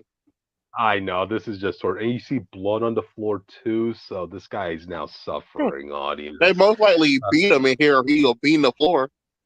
yep. His finger look broken. And also, audience, his mutant power is to see the future, right? So he does end up saying what's going to happen in future. Let me read it. In the future, the Dark X-Men will rise. In the future, a Wolverine will see the stars. In the future, the children of the Atom will all hunt the father, and all who open the executioner's briefcase will be stung. Uh, yeah, Why do I feel like uh, all this stuff already happened? yeah, I guess so. The Yeah, Dark X Men I Rising. You can see that as Doom's X Men. Wolverine see the mm-hmm, stars. He becomes the Phoenix Force in the future. We know that for like 15 years now. They yep, keep going back to it. In yeah, the future, all, the children of Adam will hunt the father. They're hunting mm, Xavier. If you count that, technically, he usually yep, called the father of that situation. yep, And and, all who open the executioner briefcase will be stung. That one's uh, interesting. I don't know any reference about that. we'll see what happens. But yeah, it just breaks my This heart that is getting a new Alpha such Flight book. so yeah, this just breaks my heart that such a model figure for the mutant community is now in this position, audience. So I didn't make yeah, that. What the hell, sad. problem? I'll I'll From I'll Chain the Chain, a trash story. yep. I'll definitely want to keep my eye out for where Justin pops up because right now Justin has like an advanced Sentinel that's gonna be teaming up with him. And yeah, he won't be hunting mutants, audience. I just want to bring that up. All right. Justin has no beef against mutants whatsoever. It's just that his favorite robot just happens to be a Sentinel. Okay, you know. I had the So, bad part about Sentinels because they're functionality. They're actually really cool, but hmm it's also like super unbelievable they can beat the X Men how they do all the time. gotcha. So yeah. Like the most hmm deadly Sentinel I think we ever seen is still the movie version from Dark Phoenix. Oh, not Dark Phoenix. Oh, Days of Future Past. Days of Future Past. Oh yeah, those guys Yeah, were those. They were beasts, man. Like, ugh, wow, they were. that Yeah. that was way mm, more believable than telling me this thing just shooting lasers, just beating all these other mutants up all the time. Yep. But yeah, that Sentinels, everybody. Give this trade a try when it comes out in trade, So there you go. Yeah, hearing you talk about it and what Gotcha. I read about the first three issues myself, I'll give it like a 7. Because I'll end it, I'll give it like a 7. I would have gave it 8, but I'll give it like a 7. Yeah. It definitely worth Yeah. the pickup. Sabretooth still has a book, audience. He's still Mhm. around. So they didn't do their job that great. Well, the fact that Yeah, Sentinel book was idiot. created What in the fuck? Like general. that's the first guy you get. Well, I mean, this is like the first time we ever saw a Sentinel book in general, so I would score that as a win in itself. So, All That's right. also true. Gotcha. So anyway, alrighty then. I guess with that, we should move on to the last book of the night, audience. Do. Go ahead, Austin. Okay, Ultimate Spider-Man. I Our wasn't going to do this at ultimate first. I was going to do what? Our second ultimate book of the night. Yes, our Yep. second Ultimate book of the night. I was going to originally do Absolute Wonder Woman because that's all we talked about last week or yesterday. I feel like Mhm. if someone's going to make a step forward, I have to do it. But then I forgot how important this issue was. So Wonder Woman once again got pushed to the side. I'm sorry. By a male-led book. There is no big three. It's Superman, Batman, and Bruce Wayne, bro. That's the big three. In the words of RDC, it's me, him, and LeBron. It's LeBron, me, and LeBron. All right. Superman, Batman, and Superman again. That's how we do it here. But you can go ahead and go to the next photo. The book starts off following up where we left off last time with Black Cat, who is 15. Almost. No, she's either 15 or 16. 16. Yeah. See, taken up after her father. Me and Cryptic talked about this when the book way earlier in this franchise. I think it was like issue 7 or 8. When Black Cat, we first saw Black Cat, it was like this dude, if he's active, the Black Cat has to be a teenager. It'll make no sense to have her be Peter age and try to ruin that marriage because this guy is clearly not 70 swinging around the room. Of course. And so, funny enough, we got that right. She's 16 audience, and funny enough, they even bring up that Peter's son is 15. And he's single. Yeah. What do you know? Clearly, you get a lot of shipping stuff. This book for them. This is a perfect case scenario because you have a universe where Peter Parker is married to Mary Jane, but at the same time you have Spider-Man who's dating Black Cat. Wow, look at that, audience! And I saw also people asking like, why is this different from like Miles dating Gwen? It's like because this Peter didn't date Felicia Hardy before Gwen started dating his son. That's all it is. One thing I kind of also want to bring up now I'm more okay with the whole race change of Felicia Hardy here because she kind of feels like somebody else entirely, not like our mainstream Felicia, right? Because it would be kind of awkward. That's what it could be. Yeah. Go ahead. I was about to say because it would be kind of awkward if you're in a scenario where you're trying to say that the son of Peter is dating one of his former love interests, you know? So I gotta ask: is Peter gonna die soon? Like, what's this leading to, bro? Like, I feel like this kid's gonna be Spider-Man. Like, it's gonna lead to multiple Spider-Man or the son becoming Venom. Yep. Or Peter becoming Venom. If I'm MJ, my son ain't being Spider-Man, bro. The husband's enough. I got enough to worry about. It's almost like you don't got a choice in that matter. What you gonna do? Fight him about it? And get pieced up. Whoop his ass. You gonna whoop his belt. It's just a suit. But I feel the opposite about it because now she looks too much how Catwoman looks in most media. Catwoman, but so not it doesn't Black help Cat. It doesn't help that Catwoman comparison that's already really bad for her at all. I think so. I kind of wish she was darker. I wish she was dark. Either that or just give her a middle name so we can help differentiate her. Like, say that, hey, she's Felicia blank Hardy, so we can all refer to her by her middle name instead, I would have made her darker instead of like a same shade of like most Selena Kyle. Yep. Because Selena Kyle, I don't know if you remember back in the day when she had the purple outfit, she also had the afro and stuff too. So like it comes back to just looking like Felicia Hardy. But Selena Hardy. Well, see, now I'm messing it up. But it don't matter. Gotcha. So people don't remember Peter's been missing. Go ahead. I was about to say, I just kind of really like their interaction because, like, what's his name? Benjamin again? Peter's son? Richard. Richard, all right. Remember, Black Cat was here to avenge her father who got kicked out of a building because of Spider-Man. She wasn't aware that the real Spider-Man... Wasn't that Green Goblin? Yeah, that was Green Goblin. But as far as she's aware, I mean, her father is... I like how he got kicked by Green Goblin and told his daughter, Spider-Man did it to me. Both of them. I'm not letting Harry have that clout. I'm not letting Harry Osborn have that clout, bro. This is Spider-Man. Fuck it. Gotcha. So yeah. Damn it.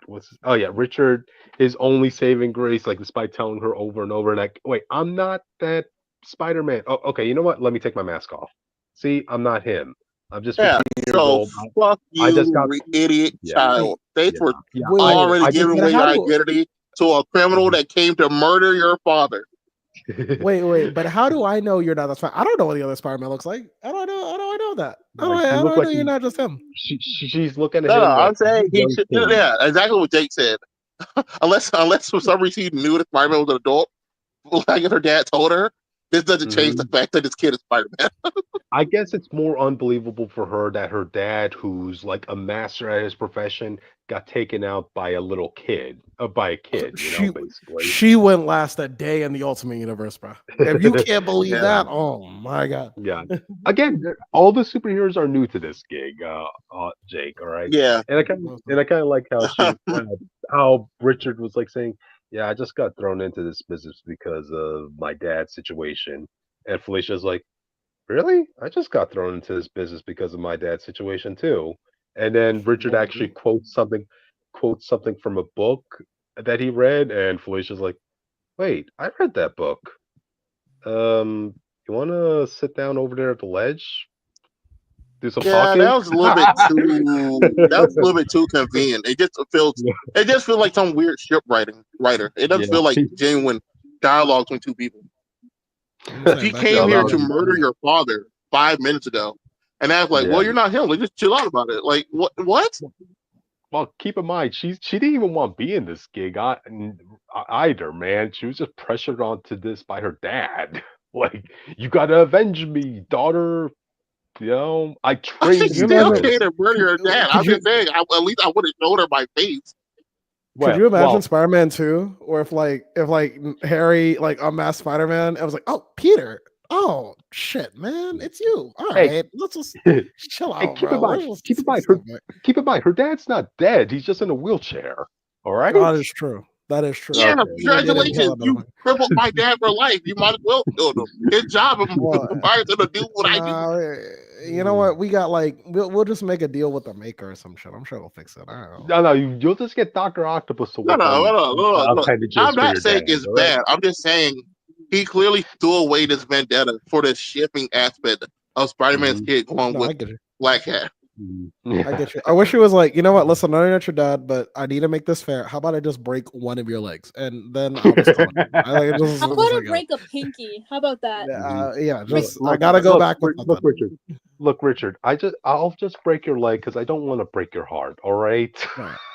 I wouldn't even go that far. At least let her punch him in the face before she leaves, and just break his nose. I was gonna be like, I gotta go back. My dad has to know I left after doing something at least. Mm-hmm. Yep. That's true. But I like go to the next picture. Okay. Right there. I sent this picture to Jake when I first saw it because I was like, this dude went from being drugged and kidnapped in Savage Land to them finding out dinosaurs are still alive to already taming one. And a week for that issue in lore? The 3 months already passed. I didn't say any more time passed. Right. Hey, you better. Sometimes the bird has to learn to fly, or else it'll splat. Austin, come on, The main reason I got this picture though is because remember we were talking about Jurassic Park a while back. Yeah. And talking about something they need to do. This is something they need to do. I'll think it's in a film. Wait. Does Mary Jane know that her son's Spider-Man right now? Probably not. I don't know. I don't know. I was trying to figure out what because my it might be half and half. Because clearly she had to know if the son has been Spider-Man for 3 months straight, she will clearly know that Spider-Man is at them, and it will have to be her son. And she is aware that the suit is filling in for the place of her husband. Yeah, So.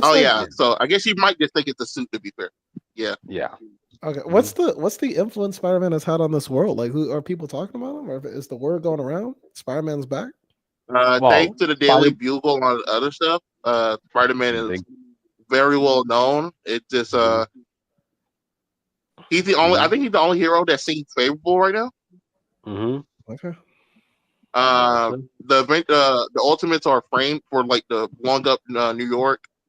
You already see what the X-Men are doing their own little thing, and Wolverine's a mass murderer. So just as the maker intended. Gotcha. But Continue on, Austin. look at them. But this is the manly situation I want you to see. This is what should be at Jurassic Park. Guys in a wild taming dinosaurs, eating dinosaur meat on the fire. Yeah. And then going to hunt while your friends sleep. It appeals to the masculine urge of taming dinosaurs. I'm also a little. It reveals to the art player. I'm actually a little bit upset about this book because we're in a savage land and their clothes are still intact. Come on. Exactly. Where's my nudity, you sick F word? Yeah. There you go. What if I wanted to see the spider dong, huh? Where's my spider dong at when I want it? Yep. There you go. But we cut to Peter and Harry still like talking about their situation, trying to get everything handled, and then they get snuck by Craven, who domes their writing straight into the head, man. Oh damn! And it was a very cool picture. Yeah. Peter and Harry are deducing where Craven is from their location. We see Peter's spider sense goes off. I think for the first time. Yep. Like he clearly had it, but it felt like the MCU Spider-Man situation where he's not used to it, so he can't recognize when it happens.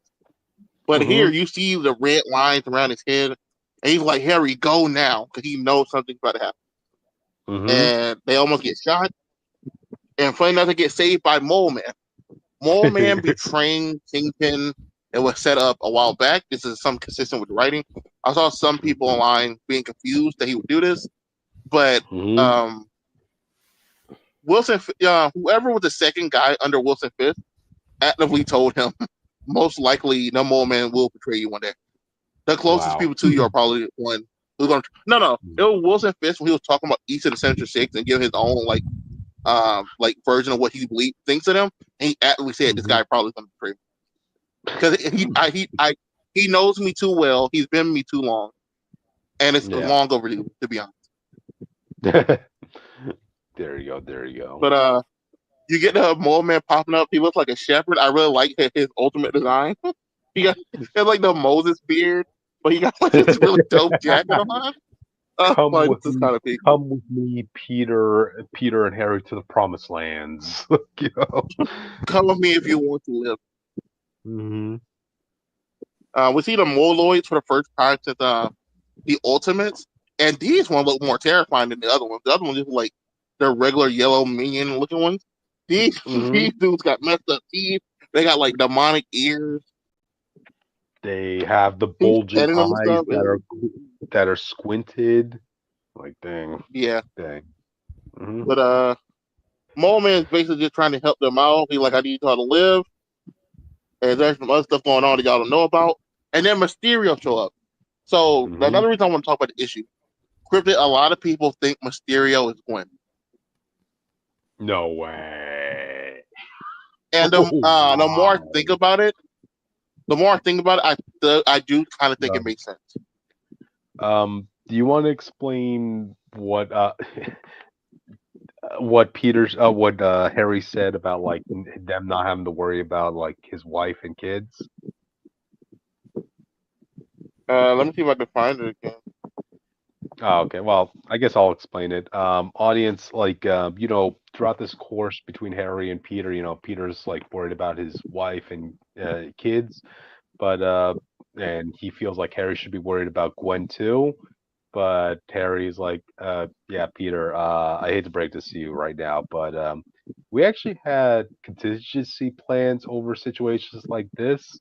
If I were to be gone, AWOL or whatever for an extended period of time, or if it looks like I got killed, then I will have somebody who's protecting my wife at all costs, kind of following her, ensuring her safety.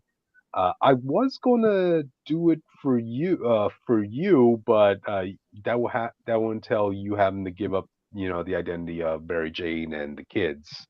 So yeah, between us, I actually glanced over that when I first read this, so that's actually kind of funny. So yeah, apparently, Peter, it's only your family that has to be worried right now. So damn.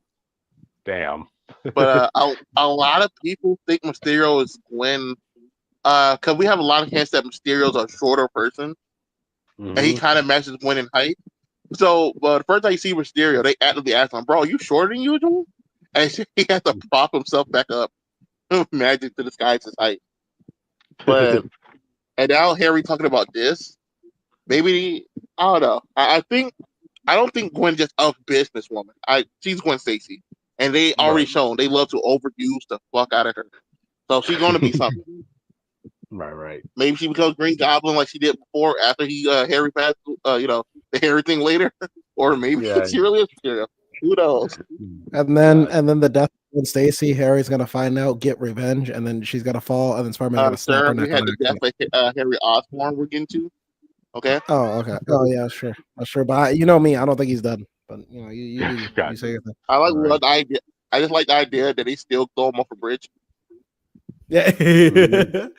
Wait, I thought he was dead. No, now he is. What? Just to make sure, I brought him back to Brooklyn Bridge where it all started. But Craven starts attacking him with a minigun. It's very funny, bro.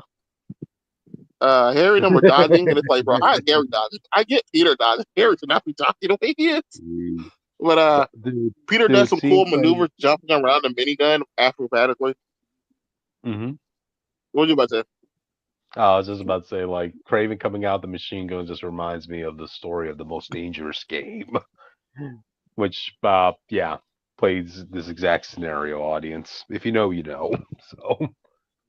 Yeah, if you know, you know. That's actually y'all really got to see that. But they set up traps. Harry and them use set up a bomb collar trap, so you hit it with a rocket, it blows up. They get Craven off guard, and then Peter starts beating the brakes off this man. Because Jake, they established that Peter has been holding back too much because he's new to this, but also he was already a grown man, and he didn't realize how strong the serum made him more in a natural sense compared to like a kid with just more strength. Because if it multiplies how strong you are when you got it, this Peter should automatically be way stronger, like a younger, like the Peter, every other Peter was at this point. Wow. Yeah, he gonna be dogging. He just hasn't unlocked. He hasn't unlocked his potential. All right, audience. All right. Give him time. Now. Yeah, Jake. First panel up, he just beats the brakes off him. He tells him the hunt's over. He says, "Now you need to understand. There's only one way to end this. You hurt us. You hurt us. You bled us. You learned everything you could about us. But you didn't comprehend what you were hunting, did you?" And Peter takes his gun and breaks it in half with his bare hands. I was like, "Oh damn!" And this ain't a regular gun. This is a modified sniper rifle. This is a really big deal. That's a really strong weapon.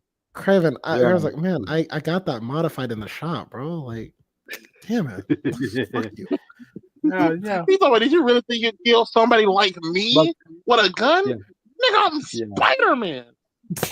Look at Spider-Man flexing his powers like that, audience. You know. Now I gotta kill you because I have a load on that thing. Like you just broke that shit, bro. Fuck you. I think the funny part is he said that when the whole thing that led to the other Ultimate Peter's death is the gun. Sure. You guys shot leading to that fucking jump fight. Sentencing fight. This is kind of funny. Peter gets on top of him on the ground and starts beating the crap out of him. Dude. It's really bad. And then he pulls out his tail and tries to stab him, but Harry's like, "No, stop." No. He told her, "Bro, you don't understand. You understand now, don't you? Don't you ever threaten me or my family." And Harry's not like, "No." Harry says, "Do it, Peter. Kill him." Let's go. Yeah. My poor Peter, listen, you have to. Don't be a bitch. Funny that they actually had this discussion earlier where Harry was trying to tell Peter, "You realize we're going to have to kill these guys, right? They know all about us. They know about family." Yeah. This and that. I want Peter to start wailing on Harry, and then wailing on Craven, and Harry's like, "Let's go! Let's go! Do it, Peter!" Don't you know? Peter got him talking about, no, I can't. We're not like him. We're better than him. He's going to forget everything he knows. He leave our pity and never return. Leave our city and never return. Harry says, "What the fuck are you talking about?" I'm going He's to a kill killer. your family tonight. This is what he does. He won't stop He's right. until we're dead. The moment you leave this place, I'm going straight for your wife. Like, she's the weakest link. I'm picking on her. Saying, Okay. Harry's like, it's him or us. And then Craven points the gun and shoots him in the head. And like I said, I'm going to do it again. Like, I'm going to kill your wife. Like, I can't kill you, obviously, but I am going for your family. So, bye. Peter got shot through the side of his stomach. And Harry got shot in the head with that bullet. But he turned around like, "What? You shot? I didn't feel any danger. Why didn't I feel danger?" So this established that you have to actively be trying to kill Peter himself. Even though the bullet went toward Peter, he wasn't in danger of dying because the guy wasn't trying to kill him. He didn't sense. So he's weaker. His spider sense is weaker than MTV Spider-Man. Or he just started getting it, so maybe he got to grow. Or the other answer could be maybe this is all an illusion. Hey, it's Mysterio. Audience. Come on. He said I didn't feel any danger, and Craven just said, "Bro, because I wasn't aiming for you. Obviously, you were just in the way." Still, but I think it's just to be fair, you're probably right. I still like the idea that Gwen and Mysterio, and she just faked her husband's death to get him out of the situation. Well, it's very in line. But this is just a very lackluster way of Harry. This is just a very lackluster way of Harry dying. Audience, is what I'm trying to say. You know, like, wow, really? That's how he goes out. I like. To be fair, I like it because I don't. This Harry, I don't think done enough to deserve that fanfare. Like a big moment. So I like the idea of him going out so pathetically. But to each their own when it comes to that type of stuff. Yeah, Austin, you do realize at this point, if Harry did die, in that case, Gwen's going to have to wear the suit then, right? Because what's going to happen if that's I'm fine with that. Yeah, you know. And then you can get Goblin Gwen, the Gwen Goblin. There you go. Mm-hmm. We had that before. That's what I'm saying. I don't mind her becoming. Oh yeah, we did. I Green Goblin. Yeah. So I don't mind her becoming Green Goblin because it's an ironic twist on her feet, obviously. But I would want her to become like an actual villain for Peter. But Peter starts wailing him again. What did you do? What did you do? Like, bro, you could have killed him when he said so. And then Mysterio shows up. She's like, bro. Now I'm saying Mysterio, she already, bro. Mysterio's like, look, I need him. You can't kill Craven. Blah, blah, blah.